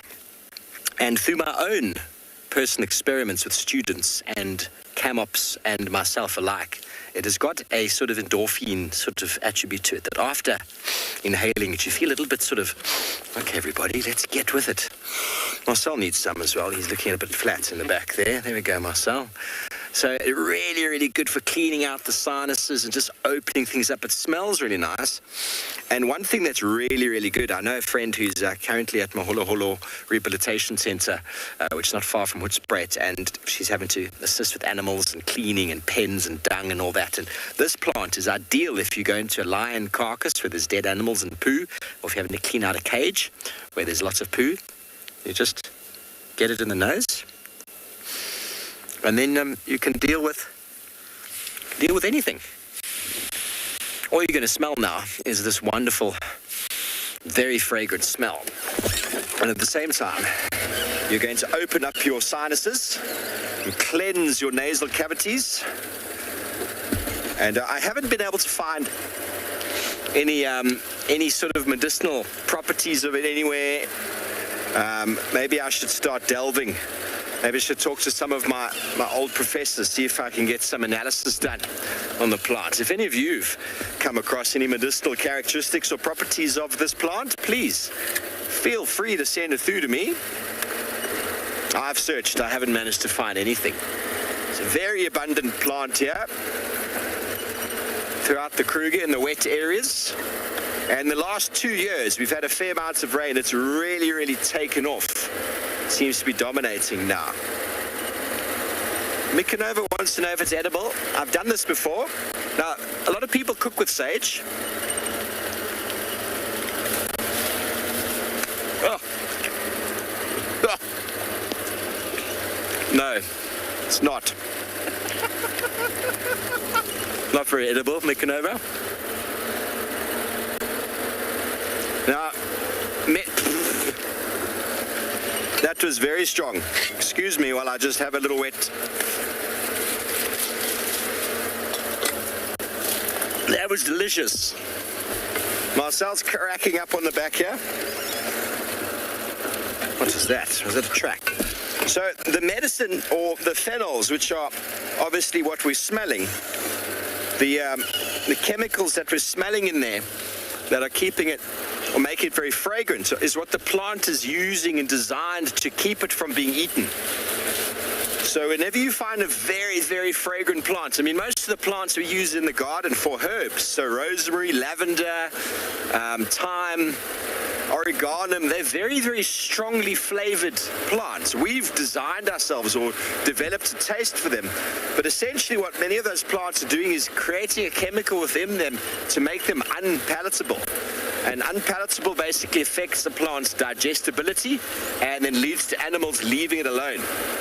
So you find lots of this around and you don't see any signs of feeding on it. I've never seen an insect feeding on the leaves themselves. See many feeding on the flowers, but not on the leaves. So they don't necessarily want to be eaten. But make some lovely potpourri out of this. I'm thinking about making some of that. Hello, Jerome. That's a very good question, a very important one. I've tried this one before, so I knew this one wasn't poisonous. But, Jerome, the very easy thing to do to find out if a plant's poisonous, everybody should take note of this. There's a few steps to this. It's very, very important you do so. First thing is you take a stem or a leaf and you peel it off and you look for milky latex or any type of latex. No latex? Okay. Everything seems to be okay. Next stage is I'm going to take it and I'm going to rub it. So this is the same for fruits as well. Take it on a harder part of your arm, not the sensitive part, harder part. Rub it on there for a little while, maybe even the back of your hand. And if it causes any irritation, don't eat it.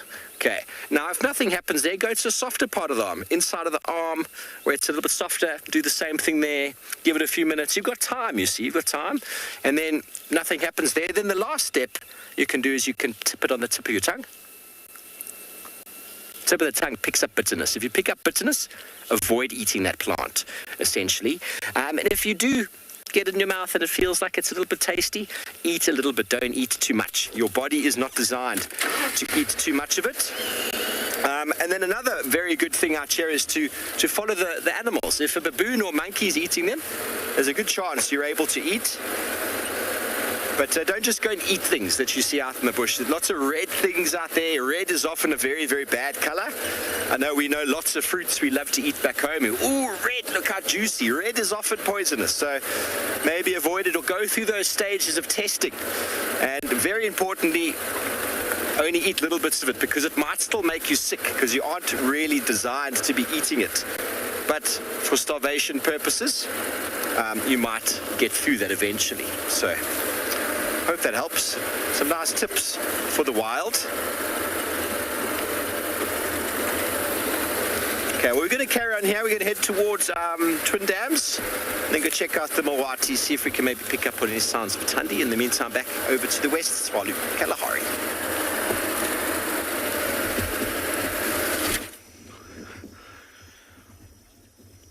Okay guys, so still not much happening on the cheetah front. Still very, very lazy. However, I do feel it's a patience game at the moment. You know, driving away now, it is getting to that point in the afternoon where the shadows are drawing longer and longer. So I feel like they're going to get up soon. And with that being the case, you don't want to be away for when that happens. So we're going to have to wait it out. They definitely, I mean, the hedge just popped up just because there was birds flying over them. So they're definitely keeping their ears open for any movement or any sound or any smell that might come their way. So with that being the case, I do feel like that if there is something moving our way, that they're going to be interested in it. But not the case at the moment. And with these two boys, you know, they're gonna have to look to hunt today, because with it clearing up now, they've got quite a big area to cover to remark their territory after all the rainy weather. That would not have happened just in a day's time. So with that being the case, I want to say they have at least still half of their territorial boundaries to remark, and then they'll want to mark as well on the inner sections of the territory. So with that being the case, they've got quite a big job ahead of them. So it's time to fill up the tank and be ready to go when they need to.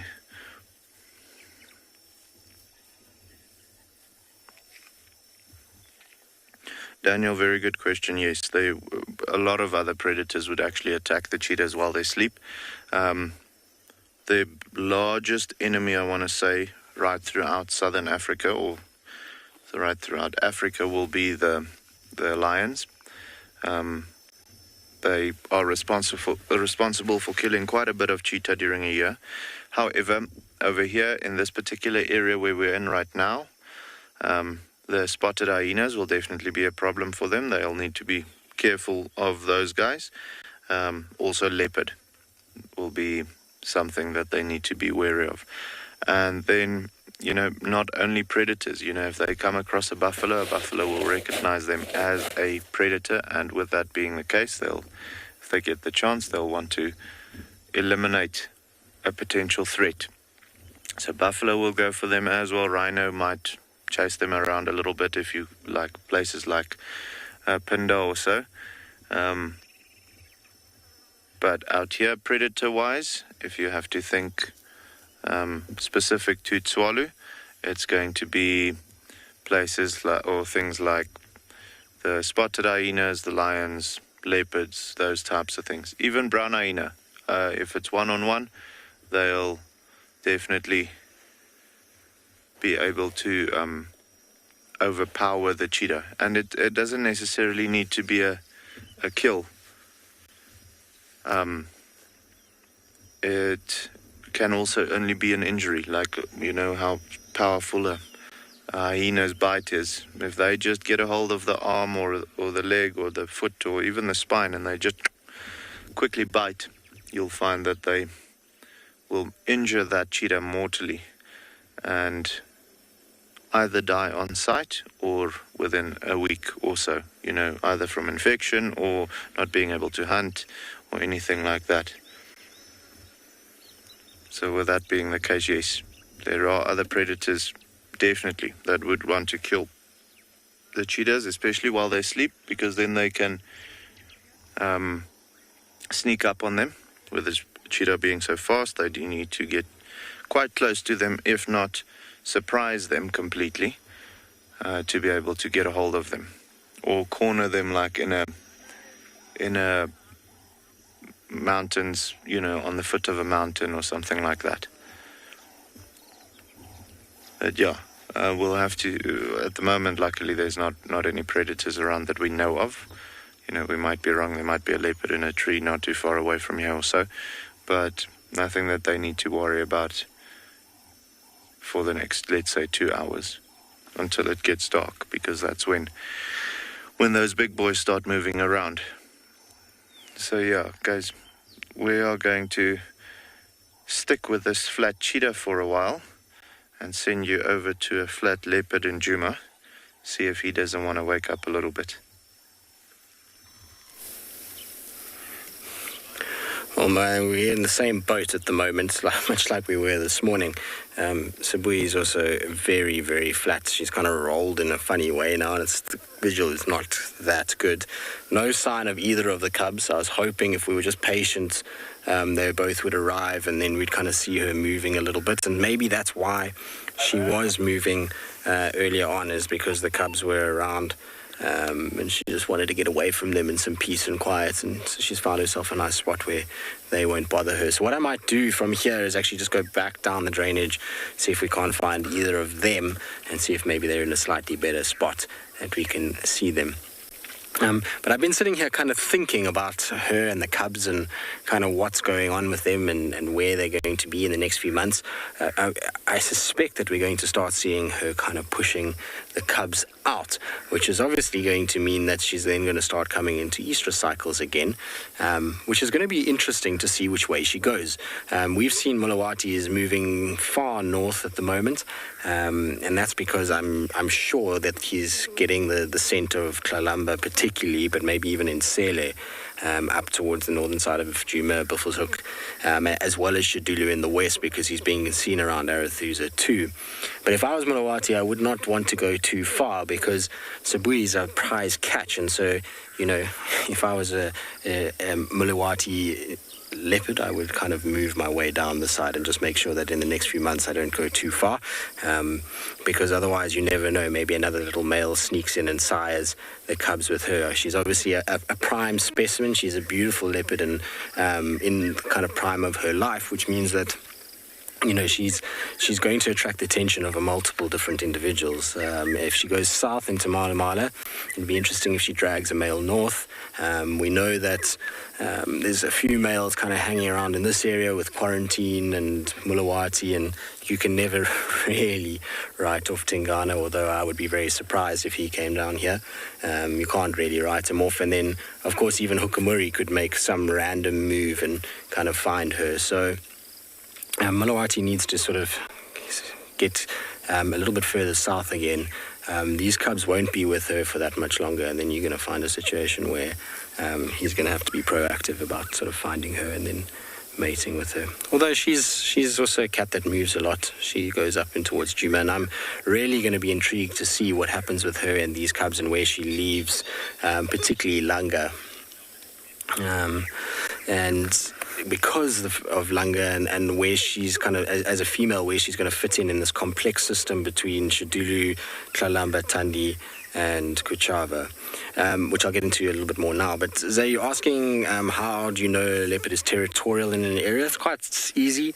Leopards that breed in an area, leopards that scent mark and vocalize are territorial creatures. So you'll find, not so much with the male breeding, because sometimes you can get an outlying situation. We've seen it with the Mvula before, where he mated as a nomadic old male.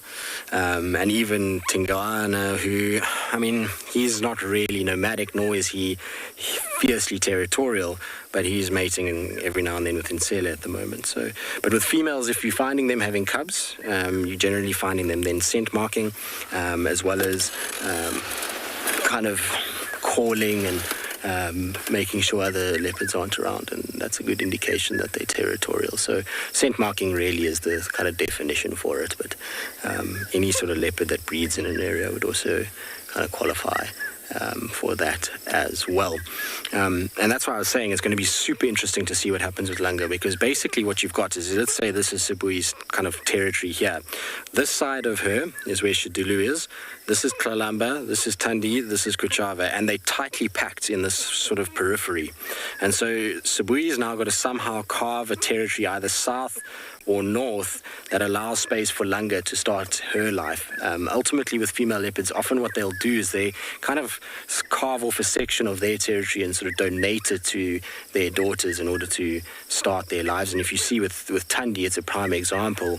When she gave birth to Tlalamba, it was central Djuma, and she used to roam pretty much that whole Djuma Dam or Gari Dam area up a little bit towards the Buffelshoek boundary. But now we don't see Tandi there at all. Tandi has shifted way down to the southeast, and she's left all of that area for Tlalamba. So with her, I'm wondering if she's not going to push further north again and go towards the southern parts of Djuma where she's been taking the cubs, or maybe she's going to leave Langa that side. But that would be quite dangerous for her, because the further north she takes Langa, the more issues she's going to have with Tandi, Tlalamba, and Shidulu particularly. This side, she's obviously going to have to try and defend a territory against Kuchava. Luckily for her, though, is that all the other females around here have had boys, and so Langa's not going to have nearly as much competition as what Shasha's going to have. Shasha's going to have an issue where he's going to have Tandi's cub, Kuchava's cub, Mulawati, who knows where Quarantine is at that stage. If Tingana's still around, Hukamuri, Tortoise Pan could potentially push in, and then you've got male leopards from the north as well. We know there's that young male around Sydney's Dam. We know that there's also in Tlangula. We know that there's even another male that was seen on the boundary the other day. That's an unidentified male, and Motsweri too. So a lot of male leopards in this little section, and that's going to cause a lot of issues for the youngsters. They're going to all have to start distributing and kind of finding their way around. So it's going to be super interesting. All right, so I think we're going to bumble, see if we can maybe find the other two. In the meantime, let's send you back across to Steve.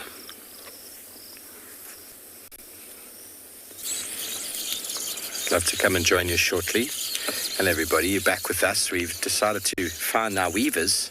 Yeah, copy. It's just us at the moment. I don't know. And we've just been given a call of something, so I'm going to go and try and follow up on that quickly. The lions we're headed to have just caught an impala, so stick with us. We can talk about the weavers again shortly. What I'm quite surprised about is that I'm just going to talk on the radio quickly. Copy, thanks, Duncan. 5 minutes out. This is only mainly village weavers there. Last year there was village southern masked and the lesser masked weaver. There was a lesser masked there, only one, but the rest are all village. So it looks like that's turned into the lesser masked. It's turned into the village. Sorry. Okay, so we're going to just go real quickly, safely but quickly, to Torchwood. Hold on, everybody. And see if we can catch up with three lionesses. This morning we didn't have great signal in that area, but they've moved slightly. They've just caught an impala. So three lionesses, it could be quite graphic if we do get there in time. So those of you who are watching who are sensitive to this sort of thing, please just bear in mind that we do like to bring you wild coverage of things in the African wilderness, and sometimes it can be a little bit hard to watch. But I will warn you again if we do get there with regards to signal and with regards to what we're going to be seeing. But just bear that in mind. Lions, the circle of life, they do eat. There are many impala around, and it's all a balancing act in nature. Already feeling that tummy inside. There's always something very, very primal about predators on a kill. Doesn't matter how many times you see it. It's always quite something to behold. Just that raw energy, that raw power, and the life energy changing sides. So if you're not into that sort of thing, then when we get there, just turn the volume down and maybe look away for a few minutes. But we will warn you when the time comes.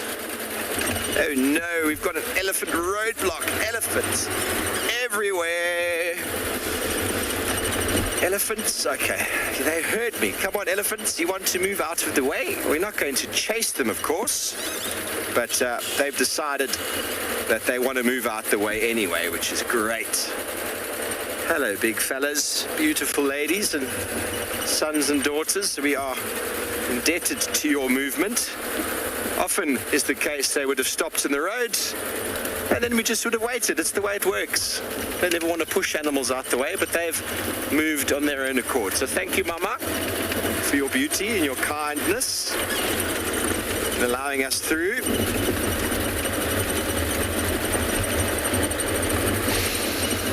The freshness of this afternoon is really nice right now. The clouds have covered up.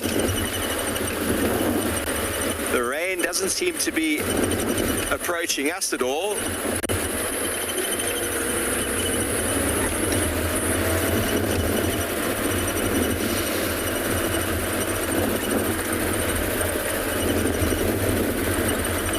They do. Lions have been known to attack elephants. It's often at their detriment.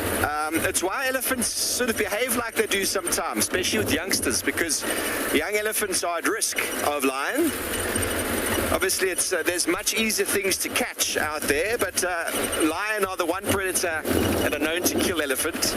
Not regularly, but that's why the youngsters don't ever go too far from mum. It's a little bit dangerous. And in parts of Africa, in Botswana, a place called Tswalu, not Tswalu. Marcel, where's that place? Savuti. In Botswana, the elephant numbers are very high there. The prides of lion actually hunt elephant. They sort of isolate sub-adults of the population and actually bring them down. Prides, mega prides of 40, 50 lion. There was a documentary on it years ago. The guys filming it in the dark in infrared. It was frightening because the elephants are just running and running and running, and you're in a car like this with 40, 50 lions hungry at night. Whew. I don't know if I would, well, my tummy would definitely be turning in knots. Okay. Steve from Wild Earth crossing into Tortured. We're in Tortured, everybody. If you didn't understand that on the radio, it's important to communicate these things. Although there are no Juma guides out at the moment, we still have to manage who's going in and out. Simone, I'm going. I don't want to kill Marcel here at the back. And obviously there's a certain speed with which you can travel. There's going quickly and there's being, what's the word? Reckless. So 3 lionesses on an Impala. It's still going to be busy. It's going to be noisy. Who knows? There's no real point in rushing too much. It's been about 5 minutes. 5 minutes. They'll still be busy without us endangering ourselves or any wildlife along the way. And all these bumps, I'll be fine in these bumps, but Marcel will end up at the lion sighting and I'll have to climb on the back and try frame the lions because I'll have lost the cameraman along the way. And an aerial. Just going to chat quickly. Duncan for Steve.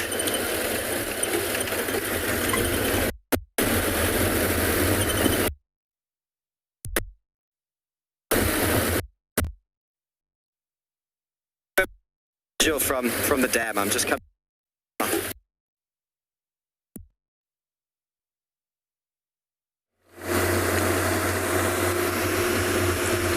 Unfortunately, it sounds like we've lost Stephen Falconbridge for now. Hopefully, we'll be able to get him back just in a little bit. Well, my English is gone completely. Speaking gobbledygook this afternoon. I don't know what's happened to me. My English is, I don't know, sometimes you lose the ability to speak. But anyway, we've come to Chitwa Dam just for a little bit. There is a herd of impalas that is heading towards where Sibui is, and I'm hoping that maybe the little cubs will pop out somewhere there. In the meantime, though, there's this beautiful kind of view of the dam. You've got hippos, there's an elephant that's coming down, waterbuck, wildebeest, impala. I'm sure there's a crocodile lurking somewhere as well. And then a beautiful kind of sun sets, but not really. It's the opposite of the sunset. It's light that is reflecting from where the sun is. But not really. It's the opposite of the sunset. It's light that is reflecting from where the sun is onto clouds in the background, which is very, very pretty. And there's the odd male impala shouting as well.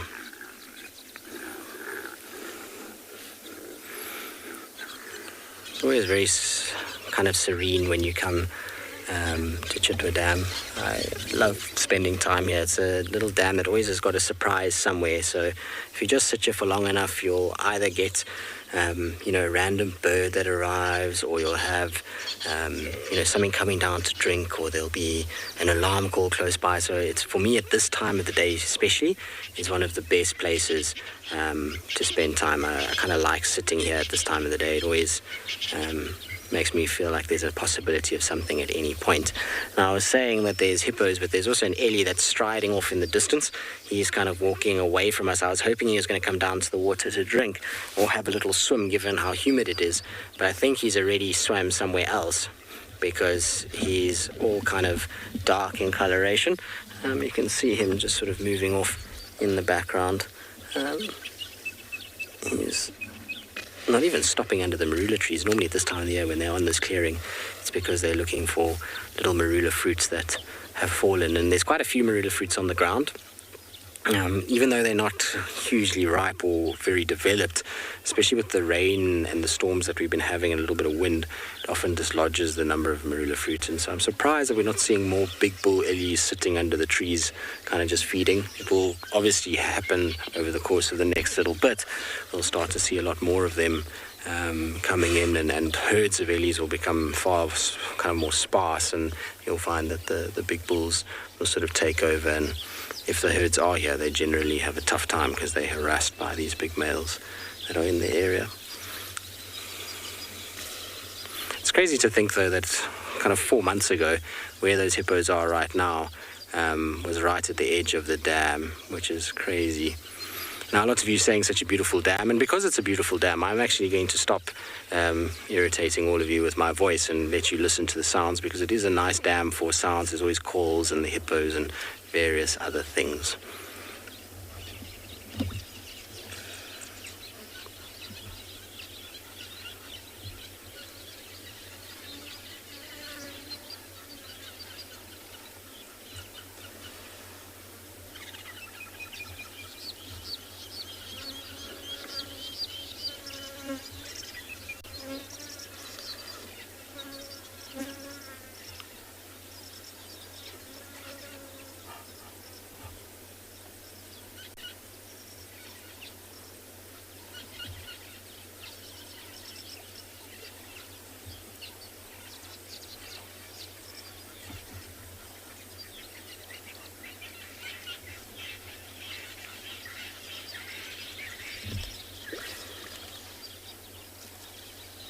It's kind of when you keep quiet like this that you want the hippos to start grunting and making their noise, but I actually haven't heard them the whole time we've been sitting with that leopard. I haven't heard them calling once.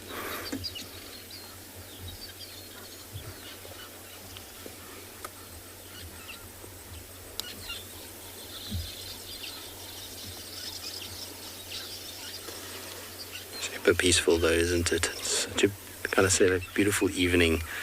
These clouds have added all kinds of drama to the sort of reflections and to the skyline. It's just a nice place just to sit and kind of wind down the day, that's for sure.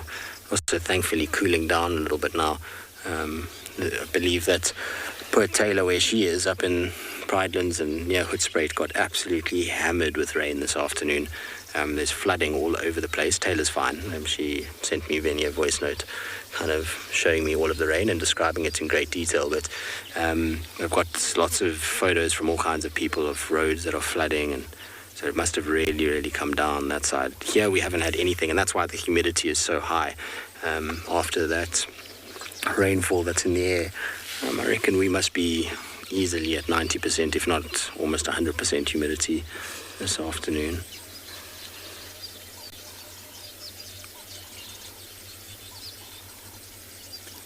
Makes me kind of jealous of those hippos, that's for sure. I wouldn't mind being in their shoes right now. That kind of just chilling in the water seems like the best place to be at this stage.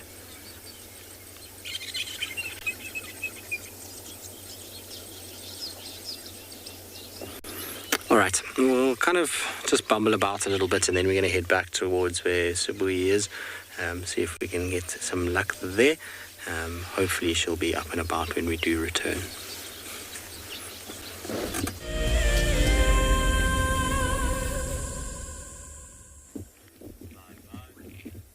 Okay guys, so just have a look at the angle which we are looking at right now. You can actually see how flat that belly is of the cheetah, how it, dives in there behind the rib cage. So that's the clear indication that we're hoping for, that they're going to be looking to hunt this afternoon. It is visibly cooling down now, or you can feel it quite easily. I mean, we are sitting in the shade, but the breeze is definitely picking up.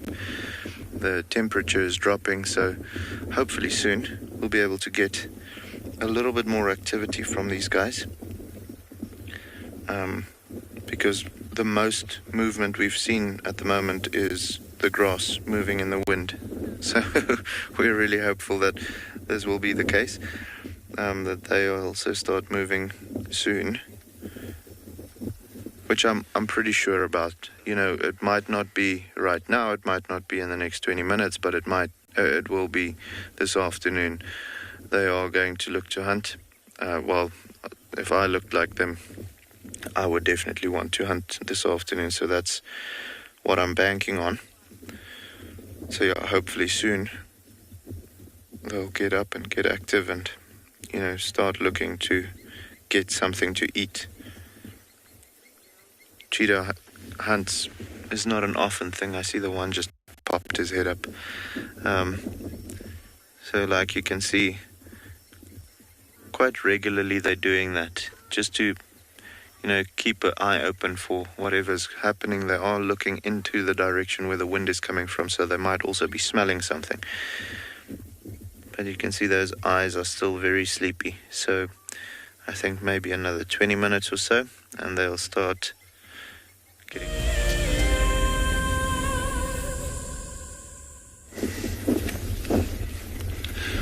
Welcome back to Anbionpinda, everybody.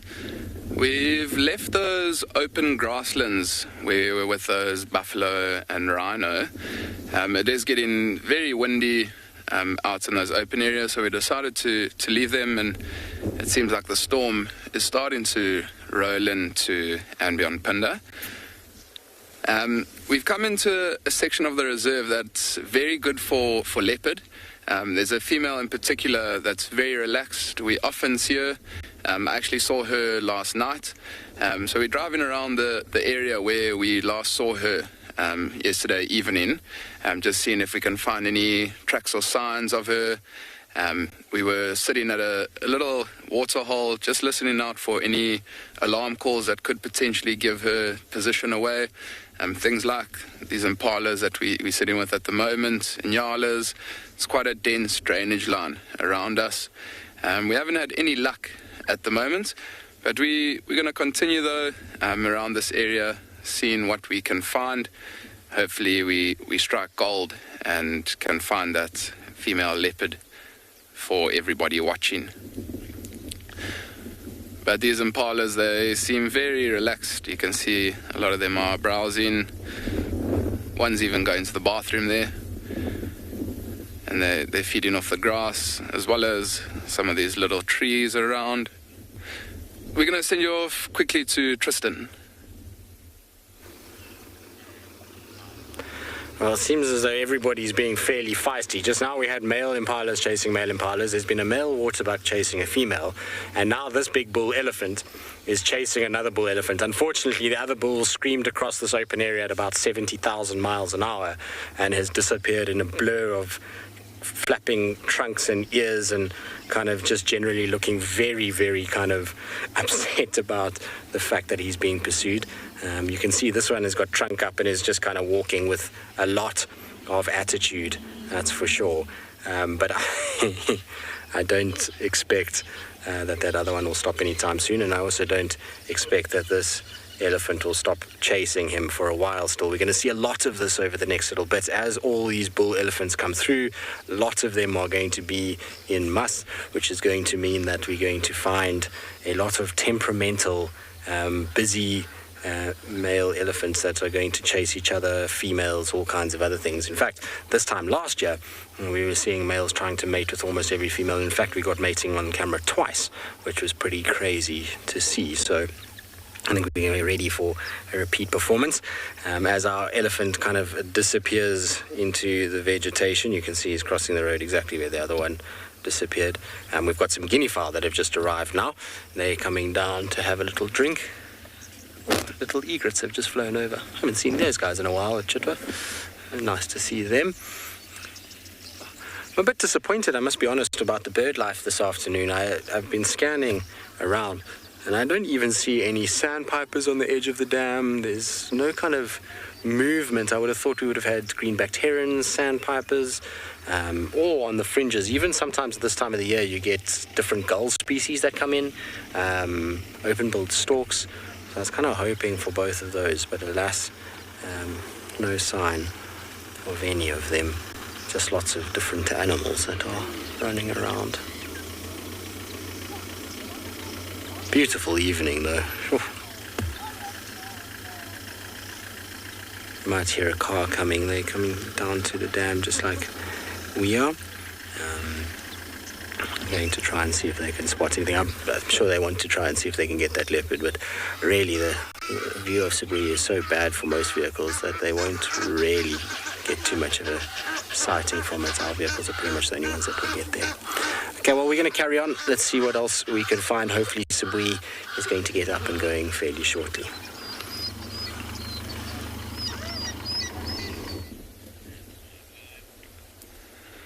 Welcome back, everybody. So we're still sitting here with these impalas just grazing in this open area, and far off in the distance it seems like there is a bit of rain starting to head our way. You can start to feel the cool breeze, also that lovely smell of when you can smell the rain coming. It is a beautiful smell. We are hoping for quite a lot of rain. The reserve is very dry at the moment. I'm sure a lot of the animals will be very grateful for a bit of rain. But so far we have had no luck with the leopard tracks as of yet. We will still be continuing in this area, seeing if we can't find any fresh tracks or signs of this female leopard. I can see some of the impalas just looking off into the distance. Not too sure what they've spotted, but if these impalas do manage to spot a predator such as a leopard, they'll make an alarm call, just to alert all members of the herd as well as other animals in this area that there's a potential threat around, and they must just keep a lookout around. And it's actually quite an amazing sound to hear the impalas making a noise. And all different antelope have unique alarm calls. A kudu has quite a loud bark. Often here it's in the mountains on Pinda, maybe leopards moving around. I did hear earlier on that there was a male leopard found, not too far from where we are now, but it was in a very mountainousy and rocky area. We were actually on our way there, but they lost sight of that leopard, and it's quite a dense area, so I don't think it will be worthwhile heading back into that area to try and see if we can find it.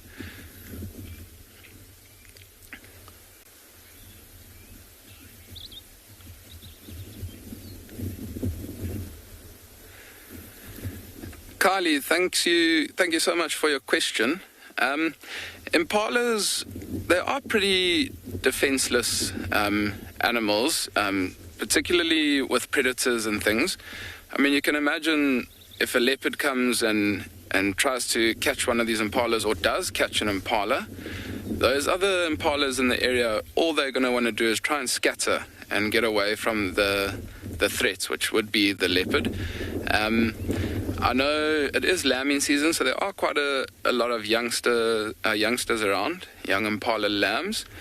Moms can be quite defensive, but they won't come back to potentially try and chase off the leopard off the Impala. She'll most likely stay in the area. It's quite sad, but she'll often stay in the area and try and contact call. They've got a contact call that they do to try and call their youngster, and she'll do that for maybe an hour or so, and then she'll move away from the area. So they're not defensive animals, Kylie.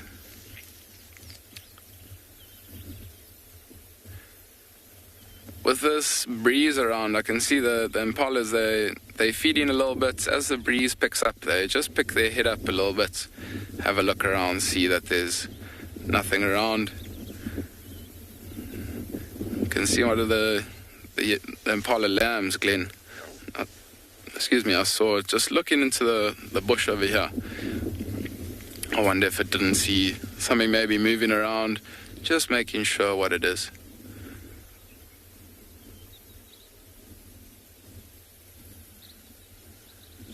But this weather here on Anbion-Phinda is much needed. The last couple of days have been scorching temperatures. I think yesterday it was around 36 degrees Celsius.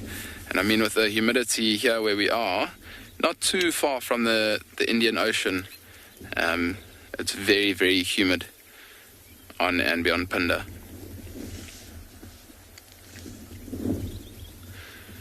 It's a beautiful scenery we've got here. I don't know if Glenn can maybe just scan the horizon. It's a beautiful view that we've got of Phinda, the southern parts of Phinda. On a very clear afternoon, you can actually see right off in the distance the coastal sand dunes of the Indian Ocean. And it's about, from where we are now, plus minus 25 to 30 kilometers away from where we are. We're quite grateful on Phinda that if we do have a day off or two, we can make that trip to the nearest beach, which is Tswalu Bay, not too far away from here. So you got the bush, you got the best of both worlds, bush and the beach. It's a plus for Phinda.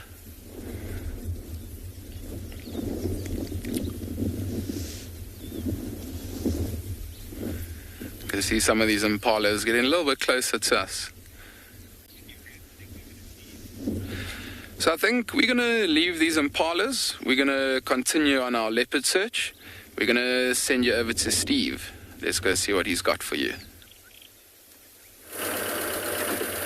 Thanks, Chad. Good luck with your leopard search. We unfortunately didn't have too much luck with the lions. We found them, but we just couldn't obviously bring them to you. So they'd finished most of the kill by the time we got there. Still a little bit of noise and growling. And unfortunately, we're very low down in the depression, so we weren't able to bring you. But we are going to be able to show you a wonderful afternoon sky.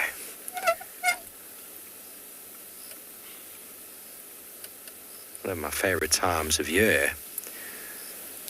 The summer months, because of the angle that the sun is hitting the earth at, creates a lot more heat, a lot more evaporation, and a lot of friction and electricity in the air, which causes lots of evaporation and currents, leads to lightning storms, and that's what leads to the summer months being rainy, lightning stormy, because of the heat generated from the sun.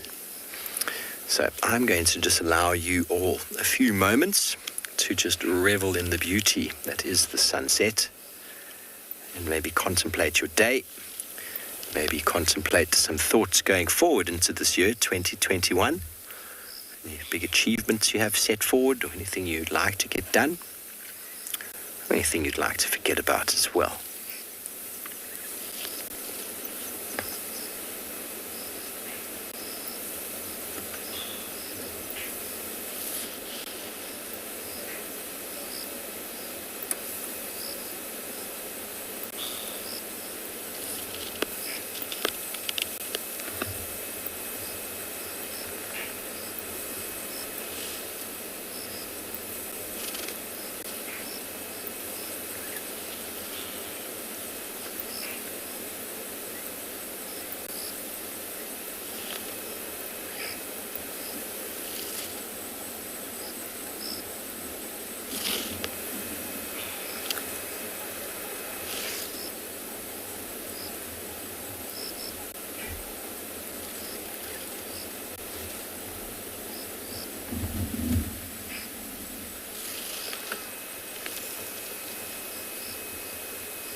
very serene and very peaceful, everybody.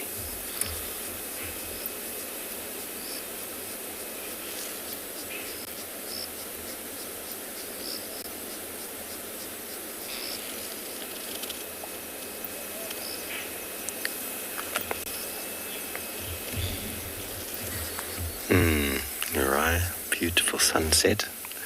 Sun's sunk a little bit lower than we'd have hoped to,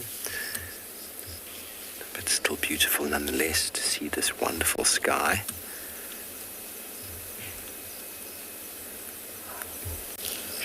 It's amazing how much further to the south the sun is setting at the moment.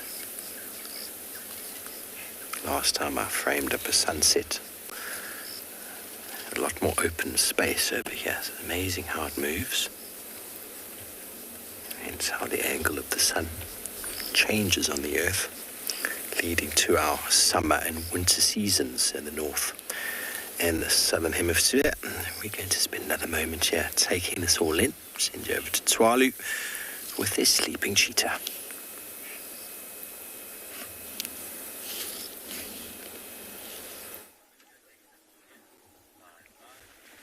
Alrighty guys, so this one male, that one that's in the screen right now, he's getting a little restless. I think he's going to want to start getting up soon. He's constantly looking up and moving around and, changing his lying position and so on. So I'm hoping that that is the case. There was a group of springbok that just ran across the clearing behind us. Unfortunately towards where the wind is blowing from the cheetahs, so not making their chances better to get close. However, it might have drawn their attention, and they will keep that in mind for when when the sun starts setting properly. There's also some oryx coming into the waterhole and so on, so the opportunities is starting to present itself. We every now and again hear a troop of baboons also coming closer and closer to the water. They won't go for the baboons though, or I haven't seen them doing that, but they're going to risk too much to go for the baboons. Those baboons are rather large troops that we have here in Tswalu, so a lot of big males which will be able to defend the troop, so I don't think the cheetahs will take a chance with them. But yeah, you can see he's constantly looking around, scanning. I think that he's gonna pretty soon start telling his brother, no, it's time to get up now. You can see how he shook his head there to the back as well. I think he might have picked something up.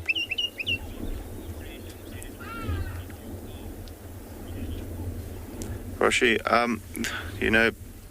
with us as guides, we get the training to know what to look for, and when you spend enough time in the bush, you know what to look for when it comes to the predators, even the larger herbivores. The things that I worry about more would be rather something like a big elephant coming towards the vehicle than a lion or a leopard or a cheetah. There is the possibility always, but you need to be able to see their behavior and make sure that when they show you that they're not in the mood for you being close to them, give them some space, and there's quite a couple of things that you'll be able to look for. Things like them pulling their ears flat when you approach, starting to flick their tail sideways. Up and down is a big no-no. If you see the lions flicking their tails up and down, you need to know that they're very angry with you. But sideways typically shows you a little bit of aggression or discomfort. They'll also go and lie down in the stalking position and stare at you. Those types of things are all signs that you need to look at. I mean, obviously, if you miss those signs and you go a little too close, they're going to give you a growl as well, or they'll get up and they'll move away initially. And if you then don't listen to the warnings, they'll become a bit more aggressive to try and scare you off. I've been very lucky. I've never had a case where the animal looked like he or she wanted to climb into the car with me. But then again, also, the predators, they grow up having the vehicles around them, and they grow up not seeing it as a food source. So it's only really when they're not in the mood for company when they'll show a little sign of aggression. So with that being the case, you'll much rather have something like a black rhino or an elephant or those types of things out in the bush that turns aggressive towards you. Elephant's probably the most likely one, and so that's also something that you need to keep an eye on. Talking about elephants, guys, we're gonna send you off to Tristan. That's got some elephants at the moment. They are very relaxed though.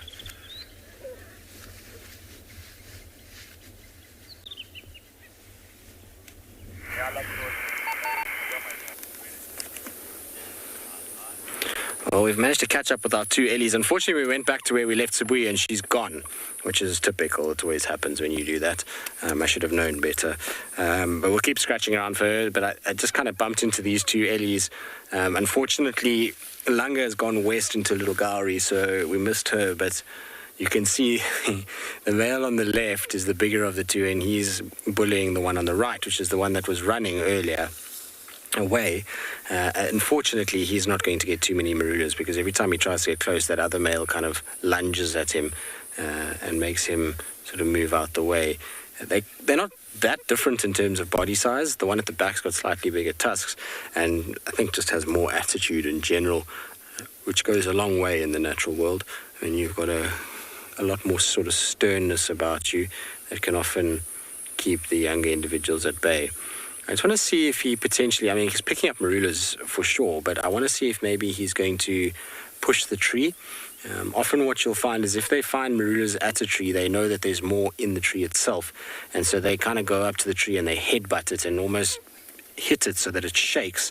And that causes all these marulas to start dropping onto the ground and then far more accessible for them. Let's see if he does it. If he continues to find, then he won't. Maybe he's going to reach up rather. This is cool, look. You can even see the teeth in his mouth, which is amazing.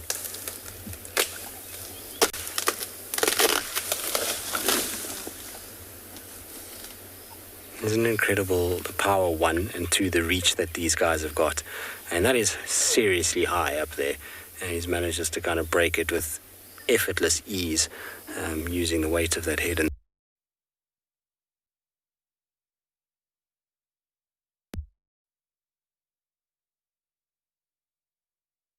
don't feed much on the leaves. It's really the fruit that he's after. So it's a pretty ridiculous thing that he's ended up doing. Silly boy. Amazing to watch. Now here in South Africa we don't see it very much at all where they go up onto their back legs to do that, but if you go into the Lower Zambezi National Park and Mana Pools National Park along the Zambezi River on the border of Zimbabwe and Zambia, and if you saw the flash of lightning in the background too, there's some thunder in the distance, hopefully it stays away. But there they feed off anna trees, and when the anna trees have got pods, these guys can't help themselves. It's like a kid in a candy store, and you find that they go onto their back legs and they kind of stand on 2 feet with this trunk straight up to reach those pods. It's the most incredible thing to see, and there's one elephant in particular in Mana Pools that's quite famous for it, named Boswell. And he does it pretty much every time they start to see it. He's kind of on his back legs, and it's a very sought-after photograph from a number of photographers, particularly because the light in those areas is so beautiful. A lot of people go to Mana Pools and Lower Zambezi just to get those elephants in those anna tree forests on their back legs and feeding. Can you hear the low grumbles of thunder? It is looking awfully ominous. Not good. Now it's Mpo on camera as well, and Mpo asking a question: how many teeth do elephants have? Mpo, I'm going to show you right now. So I have a book that has a very, very nice diagram for elephant teeth. So if you give me 2 seconds, but essentially they don't have as many teeth as you would think. They have very large teeth, but not like what we do. Most animals have a lot of teeth, whereas these guys don't. Just give me 2 seconds. I'm just trying to find the dental structure for them.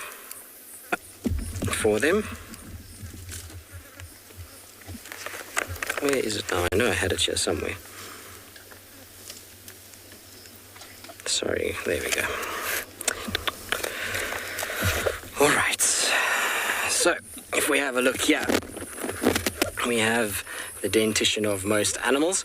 It's a really nice kind of outlay of this. I'm sorry if there's a bit of shine. I'll try and angle the book. It's just that it's getting quite dark now, so we're using the light a little bit. But here's our Ellie over here. You can see that it's only got 2 sets of teeth, top and bottom, in the mouth itself. So you've got the premolars and molars, and then you've got actually another 2 sets of teeth, which is the tusks, or 1 set of teeth, should I say, coming down. So these are the yellow kind of incisors, modified incisors that are tusks, and then the 2 teeth on the bottom jaw, 2 teeth on the top jaw. Now, what actually happens with these is they're basically on a train track. The rest of the teeth sit back in the jaw, and they come down. As these start to wear, they push forward, and they fall out, and then the next set comes through. And they'll have 6 sets of teeth through their lifespan. Once that 6th set is gone, that's the end of it. Unfortunately, they then start to starve, which is not an ideal thing, but it is the way life goes on. Otherwise, they would live a lot longer. But that's basically their dental kind of work. You can see a number of other animals which we can get into, but very cool kind of book to have for all of those kinds of things. A number of you have actually asked me about the book, so you'll have to, I'll post it somewhere, and then you'll be able to kind of pick it up yourself. But it's a really nice book for those kind of things. I'm a little bit worried, to be honest, about being on Chitwith, because the thunder and lightning behind us and to our west is getting quite severe, and obviously lightning is the problem, not so much the thunder. So I might just start getting a little bit closer to home, just in case it does start to storm, so we don't damage anything. In the meantime, let's send you across to Steve.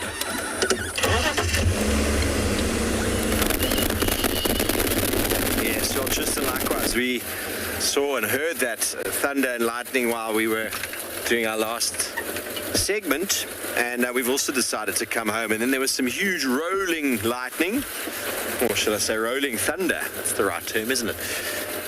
We could hear it, or we saw it, and then we counted, and what is it, 1 hippopotamus, 2 hippopotamus, and I got to 20, and I still didn't hear it. So apparently that's how you gauge how far away the actual storm is. And then when it happens again, you count it, and you can tell how quickly it's moving towards you. But yeah, lightning, unfortunately, everybody in these vehicles is a very big challenge. So it's important for us to be a little bit closer to home if we do have a big lightning storm.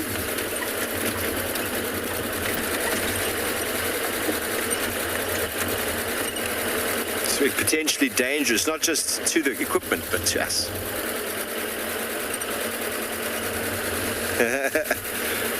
Stuck in bed wants to know the coolest elephant sighting. Well, the first one that comes to mind, I've got so many stuck in bed. I've got so many, many of them on foot, but I'll probably talk about the one that was on a vehicle with a big elephant by the name of George. It used to occur in the Singita property in the Kruger years ago, and it was something, quite something. We were in this open area. There was nothing around us, no trees, open grass, little pebbles on the ground.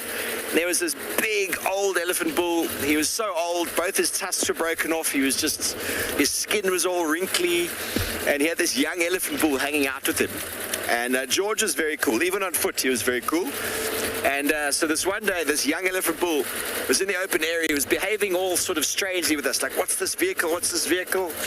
And so George looked at him and he said, watch this. And he walked up, straight up to the front of the car.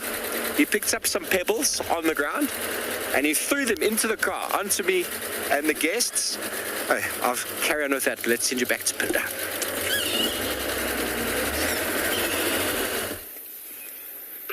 Going down for a break. Welcome back, everybody.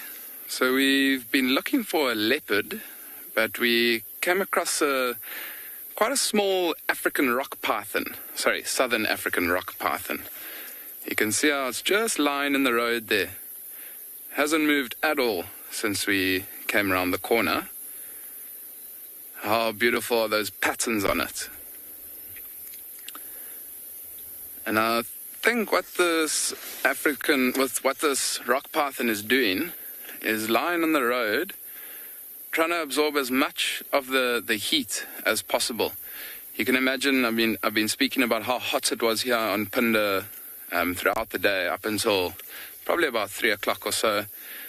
And with the sun hitting the road, it's very, very hot. And this snake is going to use that heat to get energy and potentially maybe start moving around, maybe going to look for any hunting opportunities. And a snake like this might look for any birds, maybe even feed on eggs, little insects.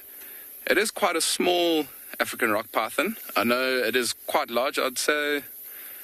What do you reckon, Glenn? A metre and a bit. Oh, so maybe a metre, just over a metre.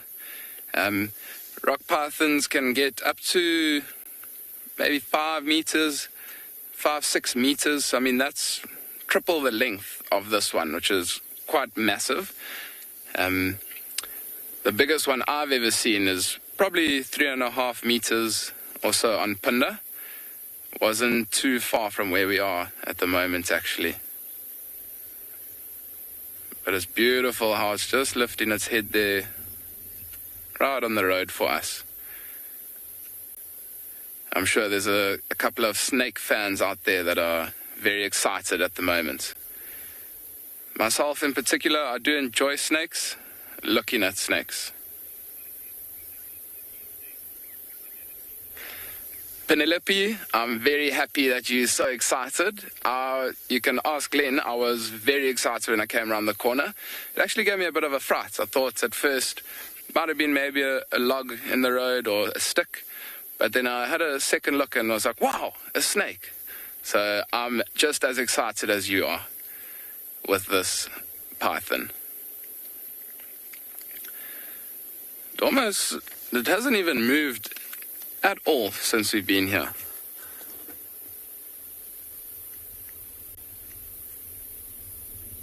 But I can definitely see that it is still alive. I can see it's got its head up. Now, I'm glad we stopped when we did, because if we were driving a little bit faster, I don't know if we would have seen it. It might have scared it off the road.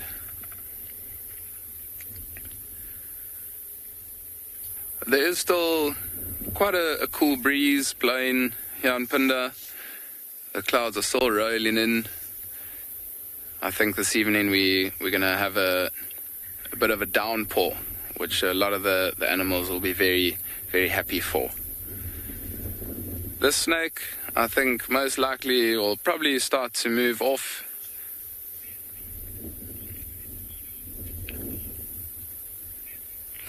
Leslie, very good question. What would this snake feed on? So I would say that this snake would feed on small rodents, maybe rats, mice. I would say some big insects, maybe even something like a scrub hare. Maybe a small scrub hare. But that's most likely what it will feed off, maybe even birds. Pythons in particular, they're not too fussy, and so they'll take sort of any opportunity that they can get. And often what pythons do is that they're ambush predators, so they're not the fastest of snakes. What they'll do is they'll often curl up maybe around a bush, hide themselves, camouflage themselves around that bush, and wait. And they can wait for a very long time before they do eventually get an opportunity to hunt. And it's a patience game out here. Maybe even what it will do is find a bush quite close to what we call a game trail. So a game trail is a path that is carved in the bush by the animals moving around, often towards water. So where we are now, just past the snake, maybe 150, 200 meters away, is quite a prominent water hole in this area. So you can imagine a lot of animals moving around here. There's quite a lot of long grass around, so there must be quite a lot of prey around this area for this African python. So we're going to stay here with this python, see if it does move off. We're going to send you over to Steve with some elephants.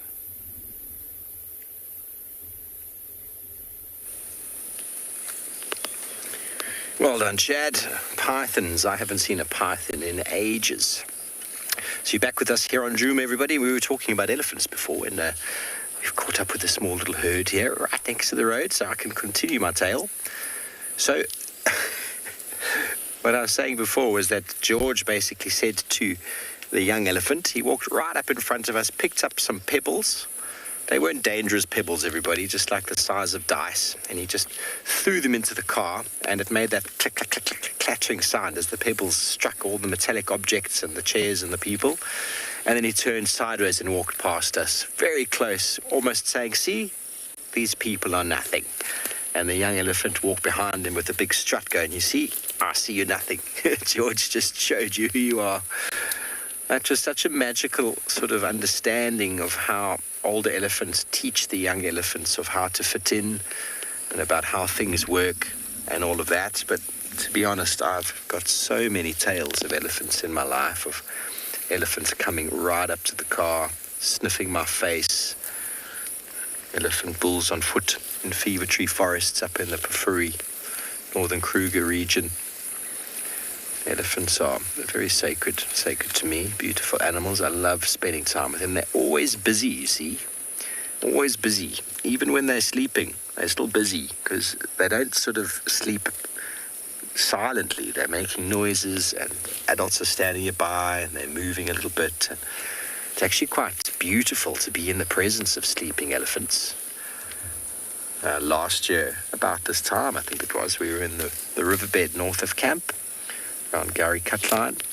The whole breeding herd of elephants, the adults were standing, fast asleep, and the youngsters were flat on the ground. Must have been about 7 or so elephants sleeping on the floor.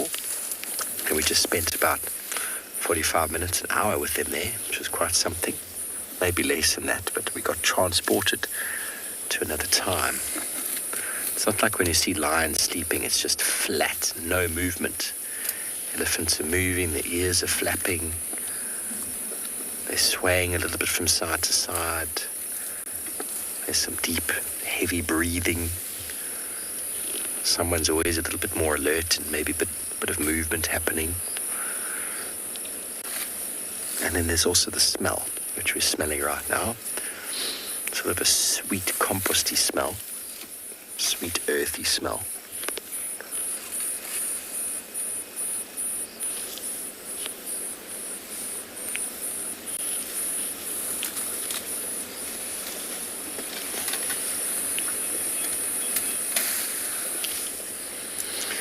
Caleb, there's only one species of elephant in South Africa. The African elephant is the main elephant on the African continent.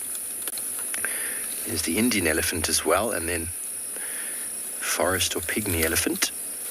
I don't know what the species is of that one. Slightly changed, living in the forests, a little bit smaller, but no doubt quite just slightly differentiated from the African. But Loxodonta africana, the largest, and they are very, very special. So many of them around. I think this might be part of a herd we saw earlier.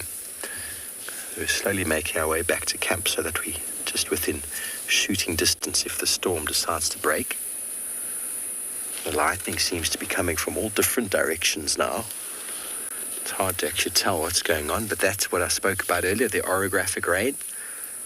The rain can fall all over the place. Don't necessarily get this huge blanket effect. Okay, we're going to need to go into infrared in a moment as the light is starting to drop quite considerably.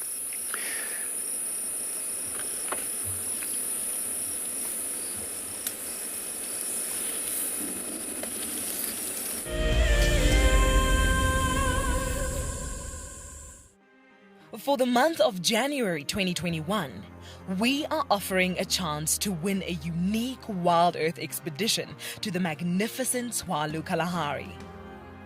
From the ancient Kortai's Koranenberg Mountains to the southern Kalahari's red sand dunes, Tswalu offers what travelers crave most: space and time.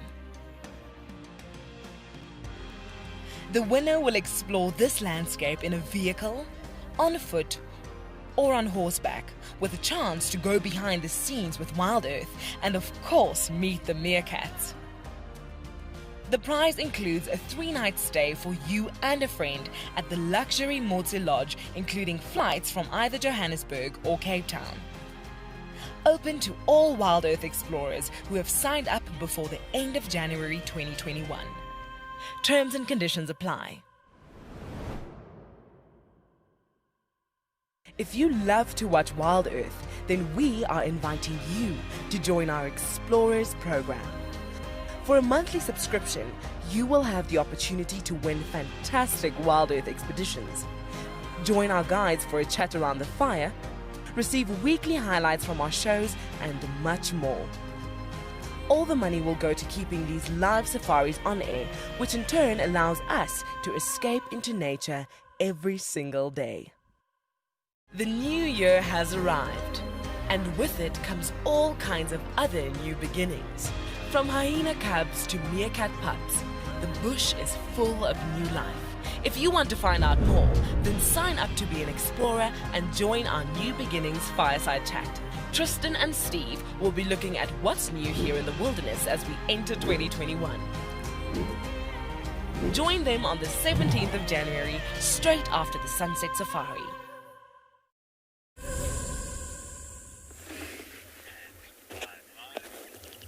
There we go, guys. So a little bit more activity. The baboons are going crazy here behind us. Not at the moment, but they were just now. So that definitely got the attention of the cheetahs. Both of them were up for a short while. But I do feel like they're starting to wake up. We're starting to see some yawns coming here and there. And quite a bit more movement than what we've seen throughout the day or throughout the afternoon.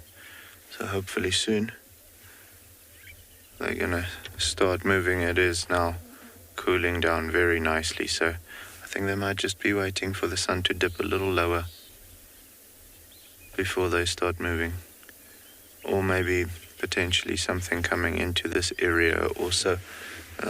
There's some oryx and so on that's around, but possibly a little too large for them. So we'll have to see. But they do seem not too much in the mood to start getting active soon today. There's the one boy up again.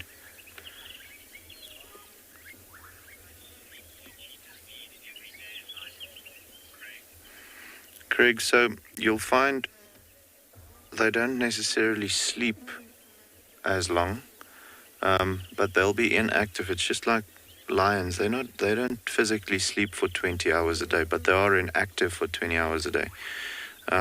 So physical sleep, I'd say probably around, for a cheetah, probably around anything between 8 and 12 hours, but they'll be inactive anything between 16 and 18 hours. Sometimes even a little longer, sometimes even up to 20 hours a day as well. But then, some of those hours might be spent just chilling under a tree, having a look at their territory or cleaning themselves or doing something like that, not physically moving necessarily. But still conserving energy, if that makes sense. Not walking around or actively hunting or going towards a waterhole or those types of things. So just lying down, either cleaning themselves or just resting, with their eyes still open or so. Anything between 16 and 18 hours a day.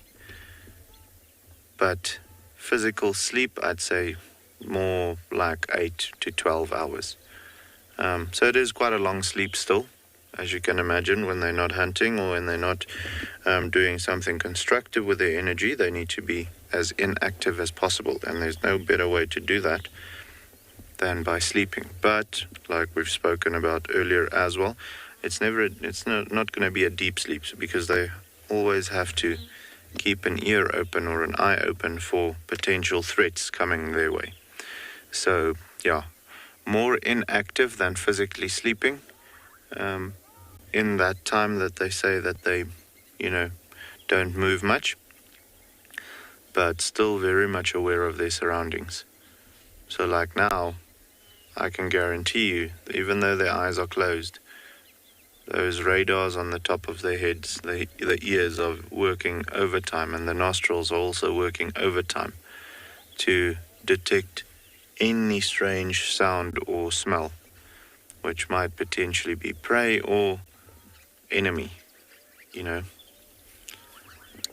So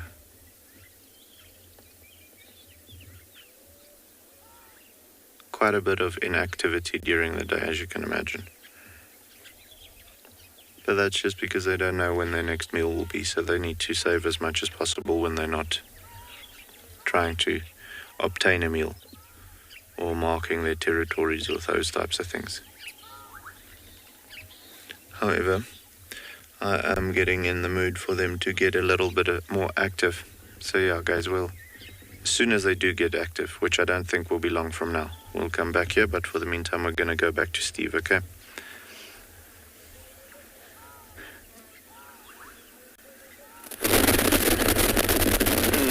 Welcome, everybody. The wind has picked up, and the lightning and rain is coming from behind us and from our left-hand side. So we find ourselves in the middle of it. So we're not far.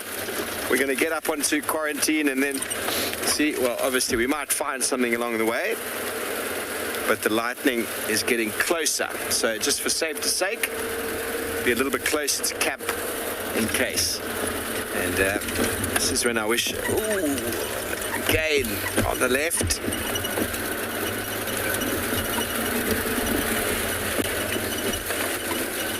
Some zebra were here earlier.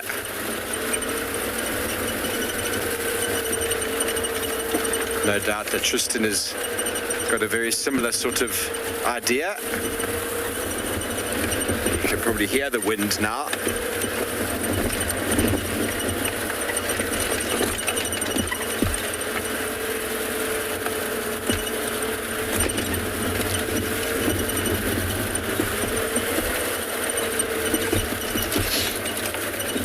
Dave wants to know the most memorable lion kill for me. It was probably a giraffe that was killed by the mountain pride at Singita.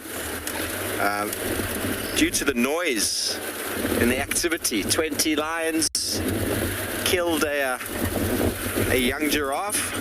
Hello, everybody. Sorry. The storm is coming. Oh. Oh. You want to turn it that way? Oh, you guys wanted to frame that, I'm guessing. Okay, well, we'll let Tristan do this storm here, and we'll carry on into quarantine, and hopefully we'll all stay safe. Because when the weather's like this, you want to get out of it. There's no escaping the lightning. Cheers. And so the mountain pride managed to segregate? That's the right word? Isolate a young giraffe, probably about 10 years old. It was hard to tell, really. Managed to get it away from mum. The youngsters, oh my word. Okay, now that lightning is very close. You can't hear it now, so it's obviously not as close as we think, but it's getting very bright. They managed to get the youngster away from the mum. Some of them carried on after the mum, and the mum gave everything she could until eventually she had to give up. And then, sadly, they managed to take the young giraffe down. It was just quite memorable, I think, because I had a New York family with me that 2 nights before we'd seen a pride of lions kill, or a lioness kill a baby wildebeest, and she brought it to her cubs, 9 cubs, and she wanted the cubs to eat it and break it open, and they didn't. So she broke it open, and the bloodlust kicked in, and she started smacking the cubs all over the place, and it just became that sort of that violence that you see in lion prides, but it wasn't violent because it was the cubs. And so I had the same guests 2 nights later when we had a pride of lions kill a giraffe, and then it was very memorable for them because at one point on a very moonless night, I asked them if they were all right. They said, yes, we're fine. We're doing okay now. They'd all shifted to our side of the car. And and I said, okay, and we switched the lights off. The noises were quite something. But they had a good time. So I remember that one. That's what comes to my mind first. But there are so many as well. I once saw 2 male lions kill a baby impala or young impala, pull it out of the mud. One lion jumped into the mud that the impala was stuck in, pull it out, and then the 2 lion males stood together and pulled, and they ripped the impala in half. I don't think there was much pain felt. It sort of happened quite quickly, but nonetheless quite traumatic. Okay, well, we're going to send you over to the storm gazers so they can show you the lightning as it's building up in the distance.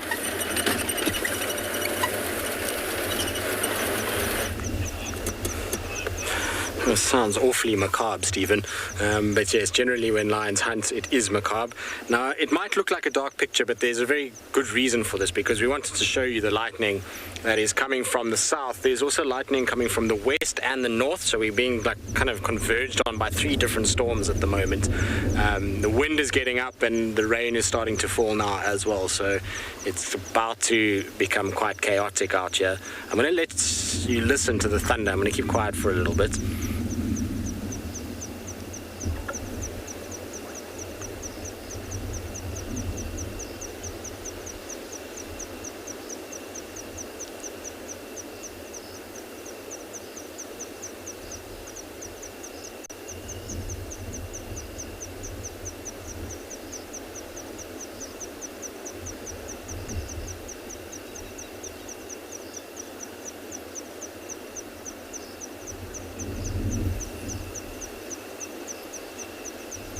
Now, of course, there's no thunder.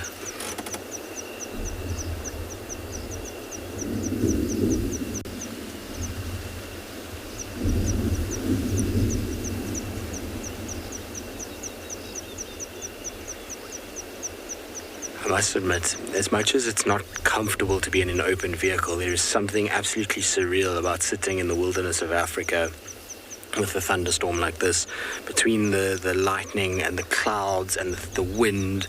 It's a mesmerizing show in many respects. It is absolutely a sort of absolute masterclass by nature in power and how much power it can actually harness. I always thoroughly enjoy thunderstorms, but generally, like I say, not sitting in open cars. The storm that I'm worried about is not this one that we're watching off to the south. This, with the way the wind is blowing, is pushing away from us all the time. There's the one that's behind us that is creeping up very quickly and is starting to get quite nasty.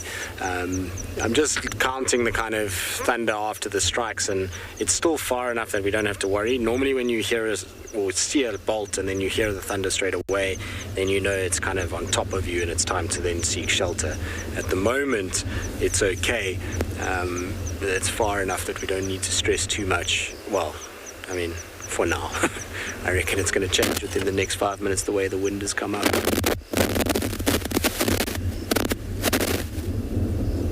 Haunting though, isn't it, in the darkness and all of a sudden it's illuminated by this flash of light. Holly, they can be. The storms can be very violent along this area, particularly up on the escarpment. You get a lot of granite, which attracts lightning. You find that you get huge electrical storms that come rolling off of that escarpment. It's a horrible, horrible kind of thing when you get those rough hailstorms mixed with lightning. It's not nice. But the storms can be savage. They can cause a huge amount of damage. In fact, a lot of the farmers that are on the edges of these reserves, as you go towards the escarpment in the Drakensberg Mountains, they all have insurance for weather, storm insurance, to try and kind of cover the damage that can happen to their crops, particularly avocados, citrus, lychees, those kinds of things that as soon as you get really heavy wind and hail, that really damages the fruit, tomatoes as well. So yeah, the storms here can be quite violent. We're lucky that we don't get really things like tornadoes, or very seldom will we get any cyclonic activity here. Normally, because it hits ground, dissipates before it hits us, so Mozambique feels that a lot more. But the electrical storms can be quite nasty. There's something that you need to be respected, and it's why Steve and I are both much closer to camp. It's not the rain side of things, and it's not about getting wet. It's about being in a car that is open with lightning striking all around. It's an uncomfortable thing to be sitting in a lightning storm, exposed. It just, while it probably wouldn't do anything to you given that you have rubber tires, you just never know. It just feels like a kind of accident waiting to happen. And so that's why we're more nervous of the lightning than anything else, and it's why we're kind of retreating back closer to camp in order to just make sure that we keep everybody safe. Our vehicles do have little warthog tail antennas, which will attract a fair amount of lightning. All right, talking about lightning and talking about moody conditions, it sounds like Steve has got an animal in these conditions, and so let's jump across to him.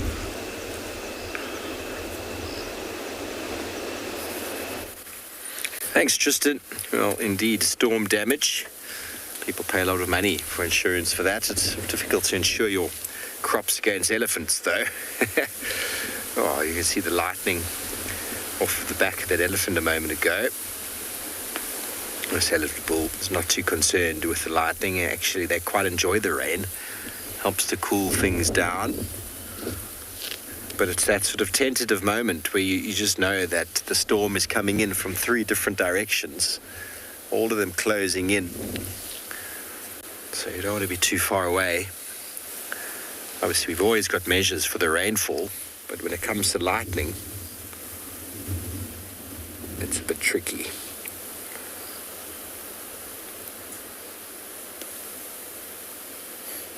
And off the elephant goes. He's heading towards Gallagher Pan. Maybe he'll go and have himself a drink. He's been feeding on the marula tree that we stopped earlier in the drive with that herd of elephants. He obviously arrived here to try find some of the marulas that herd gobbled up, and in the process he's actually done the tree a little bit of damage, broken down some of the branches. You'll see that these branches on the floor here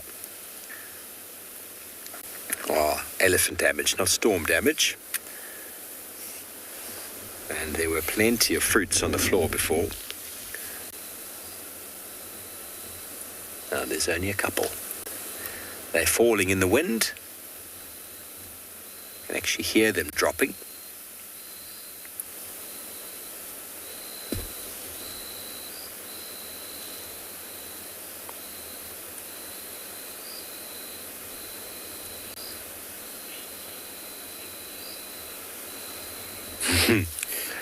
Zandy, the iolite looks eerie for the most part normally, and when the lightning is lighting up the sky around as well, it adds something to it as well, doesn't it?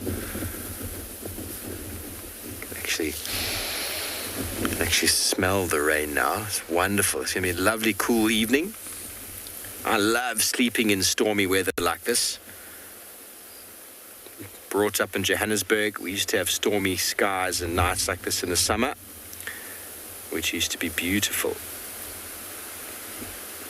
I know a few of my friends from the UK who don't really experience weather like this. Bless you, Marcel.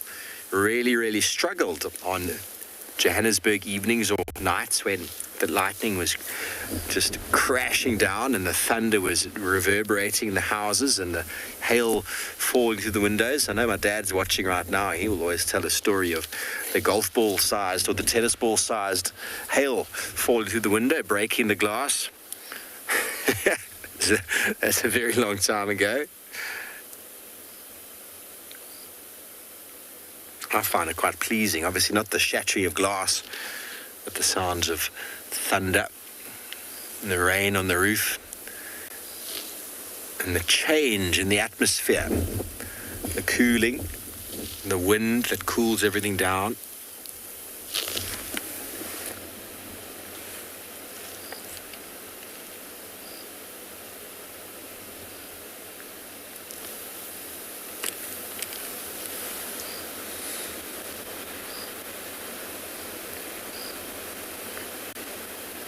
We might have overcast conditions in the morning, or it might burn off quite quickly.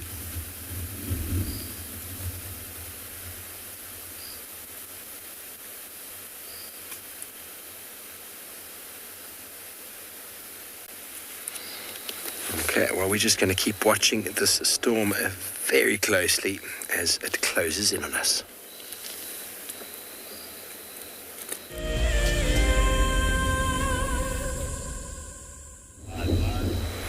Well, Steve, I think we're all watching the storm pretty closely. It's an amazing thing just to kind of see it coming, and the rain is starting to fall now. You can actually smell the rain coming, which is a pretty cool thing. But I'm going to sit here and just let you guys listen to the sounds of the storm.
In here, the wind has picked up completely now, and like I say, you can start to feel the rain and smell it, so it's going to be on us pretty soon. But amazing to just kind of see the light show. I know it's dark for most of it, but the lightning is all around us. It's really, really pretty, actually, just kind of looking out in every direction. Unfortunately, it's not the best lightning because it's not kind of visible. It's all sort of in the clouds. It's nice when you start to get those ones that fork down. That's always the most impressive. Anyway, we're going to probably try and seek some sort of refuge before one of those hits us on the head.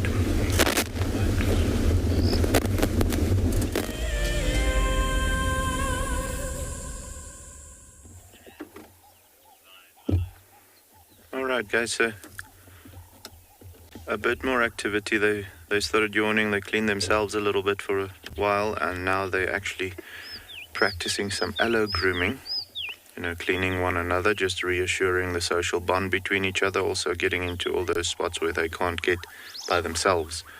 But this typically is a sign of them starting to get active and will be up soon.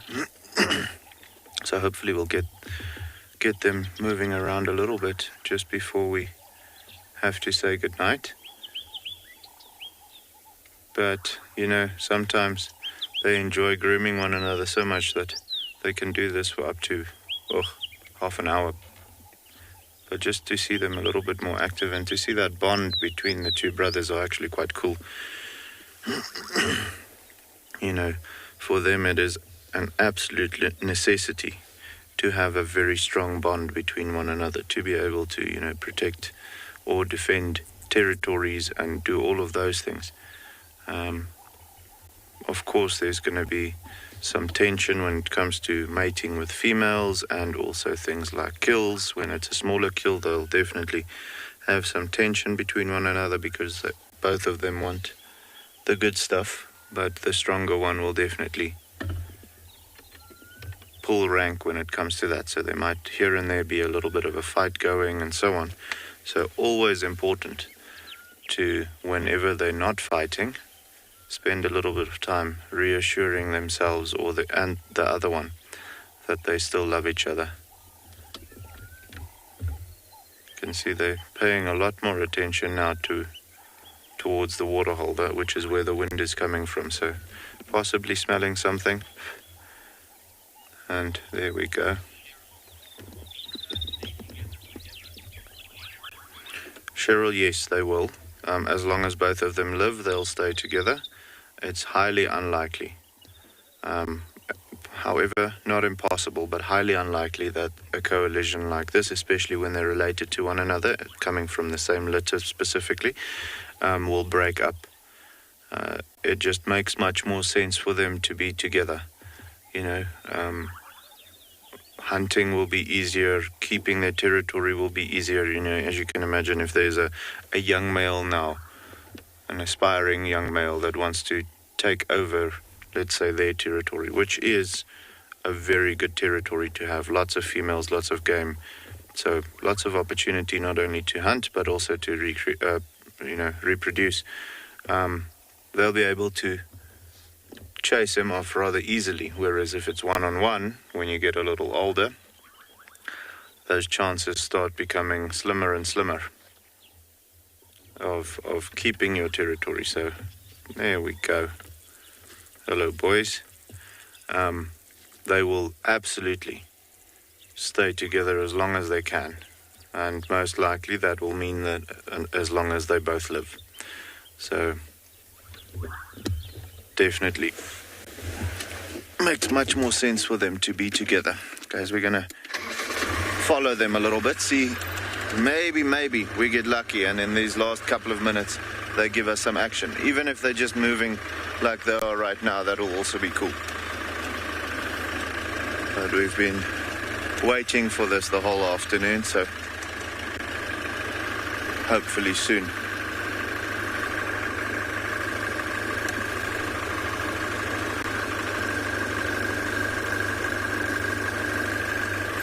Cat rain, yes, large cat that I know of. The cheetah is the only cat with semi-retractable claws, but doesn't retract it completely. All of the large cats that we have in Africa is able to retract their claws, like the lion and the leopard, and even if you go a little smaller, things like the caracal and the serval and so on, they all have fully retractable claws.